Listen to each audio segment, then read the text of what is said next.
ਭਗਤ ਪੂਰਨ ਸਿੰਘ ਦੀ ਪੁਸਤਕ ਕਹਾਣੀਆਂ ਦਾ ਅਗਲਾ ਲੇਖ ਹੈ ਪ੍ਰਿੰਸੀਪਲ ਜੋਤ ਸਿੰਘ ਜੀ ਦਾ ਸਰਟੀਫਿਕੇਟ।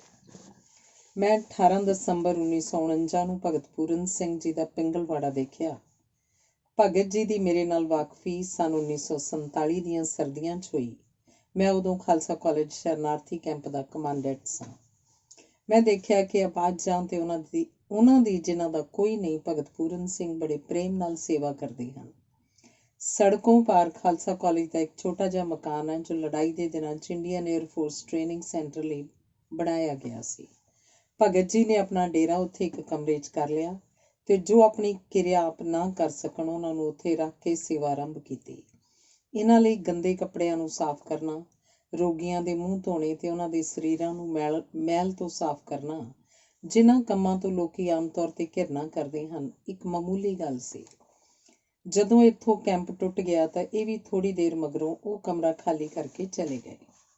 ਪਰ ਅੱਜ ਮਾਲੂਮ ਹੁੰਦਾ ਹੈ ਆਪਣੀ ਧੁਨ ਨੂੰ ਉਹਨਾਂ ਨੇ ਜਾਰੀ ਰੱਖਿਆ। ਅੱਜ ਜੋ ਕੁਝ ਮੈਂ ਵੇਖਿਆ ਉਹਦੀ ਪ੍ਰਸ਼ੰਸਾ ਕਰਨੋਂ ਕੌਣ ਰੁਕ ਸਕਦਾ ਹੈ। ਇਸ ਪਿੰਗਲਵਾੜਾ ਆਸ਼ਰਮ ਵਿੱਚ 70 ਦੇ ਕਰੀਬ ਰੋਗੀ ਤੇ ਅਪਾਹਿਜ ਹਨ, ਜਿਨ੍ਹਾਂ ਦੀ ਹਰ ਲੋੜ ਨੂੰ ਭਗਤ ਜੀ ਪੂਰਾ ਕਰਨ ਦਾ ਯਤਨ ਕਰ ਰਹੇ ਹਨ। ਪੈਸੇ ਦੇਣੇ ਮੈਂ ਸੌਖਾ ਕੰਮ ਸਮਝਦਾ, ਪਰ ਹੱਥੀਂ ਸੇਵਾ ਕਰਨੀ ਬਹੁਤ ਔਖਾ ਕੰਮ ਹੈ। ਫਿਰ ਉਹਨਾਂ ਦੀ ਜਿਨ੍ਹਾਂ ਤੋਂ ਛੂਤ ਲੱਗਣ ਦਾ ਸਦਾ ਭੈ ਰਹੇ, ਪਰੰਤੂ ਭਗਤ ਜੀ ਗੁਰੂ ਜੀ ਦੀ ਸਿੱਖਿਆ ਅਨੁਸਾਰ ਇਹਨਾਂ ਗੱਲਾਂ ਤੋਂ ਬੇਪਰਵਾਹ ਹੋ ਕੇ ਨਿਆਸਰਿਆਂ ਦਾ ਆਸਰਾ ਬਣੇ ਹੋਏ ਹਨ। ਮੈਂ ਤਾਂ ਉਹਨਾਂ ਦੀ ਸੇਵਾ ਦੇਖ ਕੇ ਅਚਰਜਤਾ ਹੀ ਪ੍ਰਗਟ ਕਰ ਸਕਦਾ ਕਿ ਸਤਿਗੁਰ ਜੀ ਨੇ ਇਹਨਾਂ ਪੁਰ ਕਿੰਨੀ ਕਿਰਪਾ ਦ੍ਰਿਸ਼ਟੀ ਕੀਤੀ ਹੈ। ਮੈਂ ਸਰਦੇ ਪੁੱਜਦੇ ਸੱਜਣਾ ਦੀ ਸੇਵਾ 'ਚ ਬੇਨਤੀ ਕਰਦਾ ਕਿ ਉਹ ਮਾਇਕ ਥੁੜ ਭਗਤ ਜੀ ਨੂੰ ਨਾ ਆਵਣ ਦੇਣ। ਇਹ ਆਸ਼ਰਮ ਸੱਚਮੁੱਚ ਨਿਥਾਵਿਆਂ ਦੀ ਥਾਂ ਹੈ। Jot Singh, principal, Khalsa college, Amritsar. I love these little people and it's not a slight thing when they, who are fresh from God, love us. Dickens।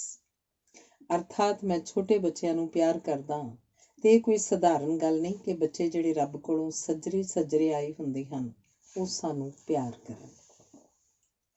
ਅਗਲਾ ਲੇਖ ਹੈ ਰੇਲਵੇ ਸਟੇਸ਼ਨ ਕੋਲ, ਜਨਵਰੀ 1948।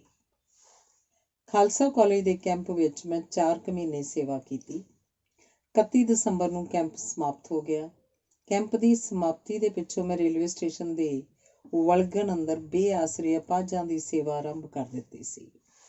ਉਸ ਜਗ੍ਹਾ ਤੇ ਆਰਜ਼ੀ ਰਿਫਿਊਜੀ ਕੈਂਪ ਬਣਿਆ ਹੋਇਆ ਸੀ, ਜਿੱਥੇ ਕਿਰਾਏ ਤੇ ਚੱਲਣ ਵਾਲੇ ਟਾਂਗੇ ਤੇ ਮੋਟਰ ਕਾਰਾਂ ਖੜੀਆਂ ਹੁੰਦੀਆਂ ਸਨ। ਉੱਥੇ ਮੈਂ 8 ਕੁ ਮਹੀਨੇ ਅਪਾਹਜਾਂ ਦੀ ਸੇਵਾ ਕੀਤੀ। ਉੱਥੇ ਬੈਠੇ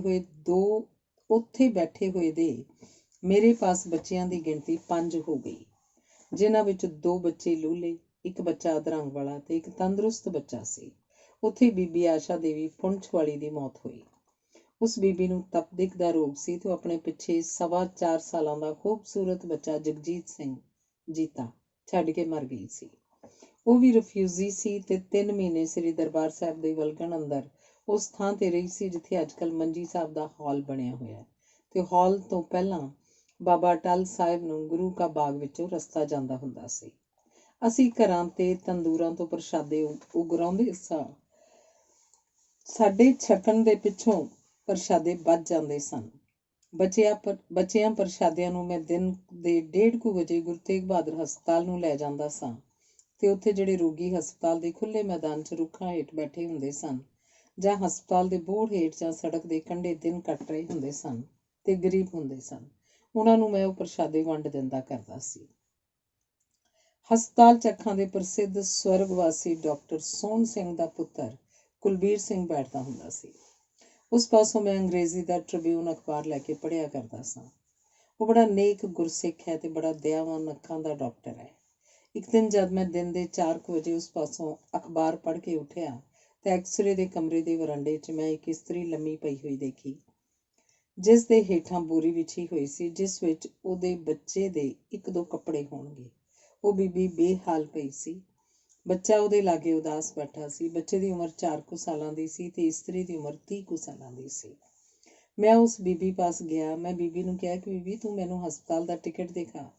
ਉਹਨੇ ਮੈਨੂੰ ਆਪਣੀ ਹਸਪਤਾਲ ਦੀ ਪਰਚੀ ਦਿਖਾਈ। ਉਸ 'ਚ ਲਿਖਿਆ ਸੀ ਆਸ਼ਾ ਦੇਵੀ, pulmonary tuberculosis refer to TB clinic, ਅਰਥਾਤ ਫੇਫੜਿਆਂ ਦਾ ਤਪਦਿਕ ਦਾ ਰੋਗ ਤੇ ਬੀਬੀ ਆਪਣੇ ਰੋਗ ਦਾ ਇਲਾਜ ਕਰਾਉਣ ਲਈ ਤਪਦਿਕ ਦੇ ਕਲੀਨਿਕ ਨੂੰ ਜਾਏ। ਕਲੀਨਿਕ ਉਹ ਜਗ੍ਹਾ ਹੁੰਦੀ ਜਿੱਥੇ ਰੋਗੀ ਨੂੰ ਕੇਵਲ ਦਵਾਈ ਮਿਲਦੀ ਹੈ ਜਾਂ ਦਵਾਈ ਦੱਸੀ ਜਾਂਦੀ ਹੈ, ਪਰ ਦਾਖਲ ਨਹੀਂ ਕੀਤਾ ਜਾਂਦਾ। ਬੀਬੀ ਉੱਠਣ ਜੋਗੀ ਨਹੀਂ ਸੀ। ਉਹ ਮੇਰੇ ਸਾਹਮਣੇ ਵਰਾਂਡੇ 'ਚ ਪਿਸ਼ਾਬ ਕਰਨ ਲੱਗੀ, ਪਰ ਤੁਰ ਕੇ ਨਹੀਂ, ਹੱਥਾਂ ਪੈਰਾਂ ਪਰਨੇ ਰਿੜ ਕੇ। ਉਹਦੇ ਫੇਫੜੇ ਇੰਨੇ ਗਲ ਚੁੱਕੇ ਸਨ ਕਿ ਉੱਠ ਕੇ ਖੜੀ ਨਹੀਂ ਹੋ ਸਕਦੀ ਸੀ। ਉਸ ਹਸਪਤਾਲ ਵਿੱਚ ਤਪਦਿਕ ਦਾ ਇਲਾਜ ਨਹੀਂ ਹੁੰਦਾ। ਤਪਦਿਕ ਦਾ ਹਸਪਤਾਲ ਮਜੀਠਾ ਰੋਡ 'ਤੇ ਸੀ ਅਤੇ ਤਪਦਿਕ ਦਾ ਕਲੀਨਿਕ ਸ੍ਰੀ ਦਰਬਾਰ ਸਾਹਿਬ ਦੇ ਘੰਟਾ ਘਰ ਵਾਲੇ ਦਰਵਾਜ਼ੇ ਤੋਂ 2 ਫਰਲਾਂਗ ਦੀ ਦੂਰੀ 'ਤੇ ਸੀ। ਮੈਂ ਸੋਚਿਆ ਕਿ ਬੀਬੀ ਤਾਂ ਉੱਠ ਕੇ ਬੈਠਣ ਜੋਗੀ ਵੀ ਨਹੀਂ ਹੈ ਅਤੇ ਉਹਦੇ ਨਾਲ ਬੱਚਾ 4 ਸਾਲ ਦਾ ਹੈ ਅਤੇ ਇਸ ਹਸਪਤਾਲ ਨਾਲ ਉਸ ਰੋਗ ਦਾ ਸੰਬੰਧ ਕੋਈ ਨਹੀਂ। ਇਹਨੂੰ ਰਾਤ ਦੇ ਵੇਲੇ ਹਸਪਤਾਲ ਦਾ ਚੌਕੀਦਾਰ ਹਸਪਤਾਲ ਤੋਂ ਬਾਹਰ ਨਾ ਕੱਢ ਦੇਵੇ, ਜਿਹਦੇ ਕਾਰਨ ਬੀਬੀ ਬੱਚੇ ਸਮੇਤ ਸੜਕ ਦੇ ਕੰਢੇ 'ਤੇ ਰੁਲੇ। ਮੈਂ ਡਾਕਟਰ ਕੁਲਬੀਰ ਸਿੰਘ ਪਾਸ ਮੁੜ ਕੇ ਗਿਆ। ਉਹਨਾਂ ਕਿਹਾ ਕਿ ਡਾਕਟਰ ਸਾਹਿਬ ਰਾਤ ਦੇ ਚੌਕੀਦਾਰ ਨੂੰ ਬੁਲਾ ਕੇ ਕਹਿ ਦਿਓ ਕਿ ਉਹ ਬੀਬੀ ਤੇ ਉਹਦੇ ਬੱਚੇ ਨੂੰ ਰਾਤ ਦੇ ਵੇਲੇ ਹਸਪਤਾਲ ਤੋਂ ਬਾਹਰ ਨਾ ਕੱਢੇ। ਡਾਕਟਰ ਸਾਹਿਬ ਨੇ ਚੌਕੀਦਾਰ ਨੂੰ ਬੁਲਾ ਕੇ ਕਹਿ ਦਿੱਤਾ। ਬੱਚੇ ਨੂੰ ਮੈਂ ਗੋਦੀ ਚੁੱਕਿਆ ਤੇ ਹਸਪਤਾਲ ਤੋਂ ਬਾਹਰ ਦੁੱਧ ਦੀ ਦੁਕਾਨ 'ਤੇ ਲੈ ਗਿਆ। ਮੇਰੇ ਪਾਸ ਉਹਨਾਂ ਦਿਨਾਂ 'ਚ ਪੈਸੇ ਨਹੀਂ ਹੁੰਦੇ ਸਨ। ਮੈਂ ਸੜਕ 'ਤੇ ਤੁਰੇ ਜਾਂਦੇ ਬੰਦਿਆਂ ਵਿੱਚੋਂ ਕਿਸੇ ਨੂੰ ਕਹਿ ਕੇ ਬੱਚੇ ਲਈ ਦੁੱਧ ਦੇ ਪੈਸੇ ਦੁਕਾਨਦਾਰ ਨੂੰ ਦਵਾ ਦਿੱਤੇ ਸਨ। ਸ਼ਾਇਦ ਇੱਕ ਰੋਟੀ ਵੀ ਨਾਲ ਲੈ ਦਿੱਤੀ ਹੋਵੇ। ਮੈਨੂੰ ਯਾਦ ਨਹੀਂ ਰਿਹਾ ਕਿ ਮੈਂ ਬੀਬੀ ਵਾਸਤੇ ਰੋਟੀ ਬਾਜ਼ਾਰੋਂ ਲੈ ਗਿਆ ਸਾਂ ਜਾਂ ਨਹੀਂ। ਮੇਰਾ ਖਿਆਲ ਹੈ ਕਿ ਲੈ ਗਿਆ ਹੋਵਾਂਗਾ, ਪਰ ਮੈਂ ਡਰ ਕੇ ਲਿਖਦਾ ਕਿ ਝੂਠ ਨਾ ਲਿਖਿਆ ਜਾਏ। ਮੈਂ ਬੀਬੀ ਨੂੰ ਕਿਹਾ ਕਿ ਬੀਬੀ ਮੈਂ ਸਵੇਰੇ ਆਵਾਂਗਾ ਅਤੇ ਤੈਨੂੰ ਤਪਦਿਕ ਦੇ ਕਲੀਨਿਕ ਲੈ ਜਾਵਾਂਗਾ। ਉੱਪਰ ਮੈਂ ਦੱਸਿਆ ਕਿ 4 ਬੱਚੇ ਮੇਰੇ ਪਾਸ ਸਨ, ਜਿਨ੍ਹਾਂ ਵਿੱਚੋਂ 2 ਲੂਲੇ ਸਨ। ਇਹਨਾਂ ਦੀ ਸੇਵਾ ਸੰਭਾਲ ਮੈਂ ਇਕੱਲਾ ਕਰਦਾ ਸਾਂ। ਇਹਨਾਂ ਦੇ ਮੂੰਹ ਧੋਣੇ, ਟੱਟੀਆਂ ਕਰਾਉਣੀਆਂ, ਸਾਫ਼ ਕਰਨੀਆਂ, ਇਹਨਾਂ ਨੂੰ ਸਵੇਰੇ ਲੱਸੀ ਪਿਲਾਉਣੀ, ਇਹ ਸਭ ਕੰਮ ਸੜਕਾਂ 'ਤੇ ਭੀਖ ਮੰਗ ਕੇ ਕਰਦਾ ਸਾਂ। ਮੰਗਣ ਦਾ ਮੇਰਾ ਭਾਵ ਇਹ ਹੈ ਕਿ ਕਿਸੇ ਨੇਕ ਬੰਦੇ 'ਤੇ ਨਿਗਾਹ ਰੱਖਣੀ ਅਤੇ ਉਹਨੂੰ ਸਵਾਲ ਕਰ ਦੇਣਾ, ਜਿਹੜਾ ਮਾੜਾ ਮੋਟਾ ਮੇਰਾ ਵਾਕਫ ਵੀ ਹੁੰਦਾ। ਦੂਜੇ ਦਿਨ ਮੈਂ ਆਪਣੇ ਇਸ ਉੱਪਰ ਲਿਖੇ ਬੱਚਿਆਂ ਦੀ ਸੇਵਾ ਸੰਭਾਲ 'ਤੇ ਰੁਝੇਵੇਂ 'ਚ ਬੀਬੀ ਪਾਸ ਸਮੇਂ ਸਿਰ ਨਾ ਪਹੁੰਚ ਸਕਿਆ। ਬੀਬੀ ਦੇ ਬੱਚੇ ਨੂੰ ਸਵੇਰੇ ਉੱਠ ਕੇ ਭੁੱਖ ਲੱਗਣੀ ਸੀ। ਉਹ ਸਵੇਰੇ ਉੱਠਿਆ ਅਤੇ ਮਾਂ ਪਾਸੋਂ ਰੋਟੀ ਮੰਗੀ। ਬੀਬੀ ਰੋਟੀ ਕਿੱਥੋਂ ਮੁੱਲ ਲਿਆ ਕੇ ਦਿੰਦੀ? ਉਸ ਪਾਸ ਤਾਂ ਪੈਸਾ ਕੋਈ ਨਹੀਂ ਸੀ। ਜੇ ਉਸ ਪਾਸ ਪੈਸੇ ਹੁੰਦੇ ਤਾਂ ਉਹ ਆਪਣੇ ਸਰੀਰ ਦੀ ਭੈੜੀ ਹਾਲਤ ਵਿੱਚ ਮਰਨ ਬਿਸਤਰੇ 'ਤੇ ਪਈ ਰਹਿੰਦੀ ਅਤੇ ਉਹ ਲੰਮੀ ਪਈ ਬੱਚੇ ਨੂੰ ਰੋਟੀ ਮੁੱਲ ਲਿਆਉਣ ਲਈ ਪੈਸੇ ਦੇ ਦਿੰਦੀ ਅਤੇ ਉਹਨੂੰ ਮਰਨ ਬਿਸਤਰੇ ਤੋਂ ਉੱਠ ਕੇ ਤੁਰਨ ਦੀ ਲੋੜ ਨਾ ਪੈਂਦੀ। ਪਰ ਬੀਬੀ ਨੂੰ ਉੱਠ ਕੇ ਉਸ ਥਾਂ ਨੂੰ ਆਉਣਾ ਪਿਆ ਜਿੱਥੇ ਲੋਕੀ ਇਲਾਜ ਲਈ ਆਉਂਦੇ ਸਨ। ਬੀਬੀ ਵਰਾਂਡੇ ਦੀਆਂ ਪੌੜੀਆਂ 'ਤੇ ਬੈਠ ਗਈ ਤਾਂ ਜੋ ਬੱਚੇ ਨੂੰ ਰੋਂਦੇ ਦੇਖ ਕੇ ਕੋਈ ਆਦਮੀ ਉਹਨੂੰ ਰੋਟੀ ਲਈ ਪੈਸੇ ਦੇ ਦੇਵੇ। ਮੇਰੇ ਪਾਸ ਪੈਸੇ ਹੁੰਦੇ ਤਾਂ ਮੈਂ ਸ਼ਾਮ ਨੂੰ ਉਹਨੂੰ ਪੈਸੇ ਦੇ ਜਾਣੇ ਸਨ। ਜਦ ਮੈਂ ਦੂਜੇ ਦਿਨ ਬੀਬੀ ਪਾਸ ਪਹੁੰਚਿਆ ਤਾਂ ਉਹਨੇ ਮੈਨੂੰ ਦੱਸਿਆ ਕਿ ਕਾਕੇ ਨੂੰ ਭੁੱਖ ਲੱਗੀ ਸੀ। ਉਹ ਭੁੱਖ ਨਾਲ ਰੋਇਆ ਸੀ। ਉਹਨੂੰ ਰੋਂਦੇ ਨੂੰ ਦੇਖ ਕੇ ਕੋਈ ਬੰਦਾ ਪੈਸੇ ਦੇ ਗਿਆ ਸੀ। ਇੱਥੇ ਇਹ ਗੱਲ ਸੋਚੀ ਜਾਣ ਵਾਲੀ ਹੈ ਕਿ ਬੀਬੀ ਤਾਂ ਮੌਤ ਬਿਸਤਰੇ ਤੋਂ ਉੱਠ ਕੇ ਗਲੇ ਹੋਏ ਫੇਫੜਿਆਂ ਨਾਲ ਆਪਣੇ ਆਪ ਨਾਲ ਕਹਿਰ ਕਮਾਉਂਦੀ ਹੋਈ ਮੈਨੂੰ ਉਡੀਕ ਰਹੀ ਸੀ। ਗਲ ਚੁੱਕੇ ਫੇਫੜਿਆਂ ਨਾਲ ਉਸ ਲਈ ਬੈਠੇ ਰਹਿਣਾ ਕਹਿਰ ਸੀ, ਪਰ ਭੁੱਖ ਨਾਲ ਰੋ ਰਹੇ ਬੱਚੇ ਦੀ ਰੋਟੀ ਦਾ ਪ੍ਰਬੰਧ ਕਰਨ ਲਈ ਉਹਨੂੰ ਆਪਣੇ ਆਪ 'ਤੇ ਕਹਿਰ ਕਮਾਉਣਾ ਪਿਆ। ਪੈਸੇ ਮਿਲ ਜਾਣ 'ਤੇ ਜੇ ਬੱਚਾ ਆਪ ਹਸਪਤਾਲ ਦੇ ਬਾਹਰ ਦੀਆਂ ਦੁਕਾਨਾਂ ਤੋਂ ਰੋਟੀ ਲੈਣ ਗਿਆ ਹੋਏਗਾ ਅਤੇ ਉਹ ਬੜੇ ਭਾਰੇ ਖਤਰੇ ਵਿੱਚੋਂ ਦੀ ਲੰਘਦਾ ਗਿਆ ਹੋਏਗਾ, ਕਿਉਂਕਿ ਉਸ ਸੜਕ 'ਤੇ ਉੱਤੇ ਬੱਸਾਂ, ਮੋਟਰ ਕਾਰਾਂ, ਟਾਂਗਿਆਂ, ਰਿਕਸ਼ਿਆਂ ਅਤੇ ਬਾਈਸਾਈਕਲਾਂ ਦੀ ਆਵਾਜਾਈ ਦਾ ਬਹੁਤ ਜ਼ੋਰ ਰਹਿੰਦਾ ਹੈ। ਰੇਲਵੇ ਦਾ ਫਾਟਕ ਨਾਲ ਹੈ। ਫਾਟਕ 50-50 ਮਿੰਟ ਬੰਦ ਰਹਿੰਦਾ ਹੈ। ਇੰਨੇ ਸਮੇਂ 'ਚ ਬੱਸਾਂ, ਟਾਂਗੇ, ਰਿਕਸ਼ੇ ਬਹੁਤ ਗਿਣਤੀ 'ਚ ਜਮ੍ਹਾਂ ਹੋ ਜਾਂਦੇ ਹਨ। ਫਾਟਕ ਖੁੱਲ੍ਹਣ 'ਤੇ ਉਹ ਟਾਂਗੇ, ਰਿਕਸ਼ੇ ਅਤੇ ਮੋਟਰਸਾਈਕਲ ਬਹੁਤ ਗਿਣਤੀ 'ਚ ਇਕੱਠੇ ਭੀੜ ਪਾ ਕੇ ਨਿਕਲਦੇ ਹਨ। ਅਜਿਹੀ ਭੀੜ ਭੜੱਕੇ 'ਚ 4 ਸਾਲ ਦੇ ਇਕੱਲੇ ਬੱਚੇ ਦਾ ਹਸਪਤਾਲ ਤੋਂ ਬਾਹਰ ਨਿਕਲ ਕੇ ਬਾਜ਼ਾਰ 'ਚ ਜਾ ਕੇ ਤੰਦੂਰ ਲੱਭਣਾ ਭਾਰੀ ਖਤਰੇ ਨੂੰ ਮੁੱਲ ਲੈਣਾ ਸੀ। ਲੋਕੀ ਬੱਚਿਆਂ ਨੂੰ ਚੁੱਕ ਵੀ ਲੈ ਜਾਂਦੇ ਸਨ ਅਤੇ ਬੰਬਈ ਸ਼ਹਿਰ 'ਚ ਉਹਨਾਂ ਨੂੰ ਲੂਲੇ ਲੰਗੜੇ ਬਣਾਉਂਦੇ ਤਾਂ ਜੋ ਉਹਨਾਂ ਨੂੰ ਲੋਕਾਂ ਨੂੰ ਦਿਖਾ ਕੇ ਭੀਖ ਮੰਗੀ ਜਾ ਸਕੇ। ਕੁੜੀਆਂ ਕੰਜਰਖਾਨਿਆਂ 'ਚ ਪਹੁੰਚਾ ਦਿੱਤੀਆਂ ਜਾਂਦੀਆਂ ਸਨ। ਰੋਟੀ ਤਾਂ ਬੱਚੇ ਲਈ ਕਿਸੇ ਬੰਦੇ ਨੂੰ ਹੀ ਬਾਜ਼ਾਰ ਤੋਂ ਲਿਆ ਕੇ ਦੇਣੀ ਚਾਹੀਦੀ ਸੀ। ਇਸ ਤਰ੍ਹਾਂ ਬੀਬੀ ਨੂੰ ਇੱਕ ਦਿਨ ਹਸਪਤਾਲ ਦੇ ਵਲਗਣ ਅੰਦਰ ਹੋਰ ਰਹਿਣਾ ਪੈ ਗਿਆ ਸੀ। ਰੋਟੀ ਤਾਂ ਉਹਨੂੰ ਮੈਂ ਦੁਪਹਿਰ ਵੇਲੇ ਦੇ ਹੀ ਜਾਣੀ ਸੀ। ਮੈਨੂੰ ਯਾਦ ਨਹੀਂ ਰਿਹਾ ਕਿ ਸ਼ਾਇਦ ਮੈਂ ਬੀਬੀ ਨੂੰ ਰੋਟੀ ਸਵੇਰ ਵੇਲੇ ਹੀ ਲੈ ਕੇ ਦੇ ਗਿਆ ਹੋਵਾਂ। ਮੈਂ ਉਹਨਾਂ ਦਿਨਾਂ 'ਚ ਸੜਕ ਦੇ ਕੰਢੇ ਬੈਠਾ ਹੋਇਆ ਭਾਰੇ ਫਿਕਰਾਂ ਨਾਲ ਰਹਿੰਦਾ ਸਾਂ। $1.25 ਰੁਪਇਆ ਰੋਜ਼ ਤਾਂ ਮੈਨੂੰ ਆਪਣੇ ਸਾਥੀ ਨਰੈਣ ਸਿੰਘ ਨੂੰ ਦੇਣਾ ਪੈਂਦਾ ਸੀ। ਇੱਕ ਮੇਰਾ ਸਾਥੀ ਕੁੰਡਾ ਸਿੰਘ ਸੀ। ਸਾਰਾ ਖਰਚ ਸੜਕ ਉੱਤੇ ਘੁੰਮ ਕੇ ਕਿਸੇ ਰੱਬ ਦੇ ਪਿਆਰੇ ਵੱਲੋਂ ਲੈਣਾ ਪੈਂਦਾ ਸੀ। ਗਰਮੀ ਦੀ ਰੁੱਤ ਸੀ। ਅਸੀਂ ਰਾਤ ਨੂੰ ਸੜਕ ਦੇ ਕੰਢੇ 'ਤੇ ਸਾਰੇ ਦਿਨ ਦੀ ਧੁੱਪ ਨਾਲ ਤਪੀ ਹੋਈ ਧਰਤੀ 'ਤੇ ਸੌਂਦੇ ਸਾਂ।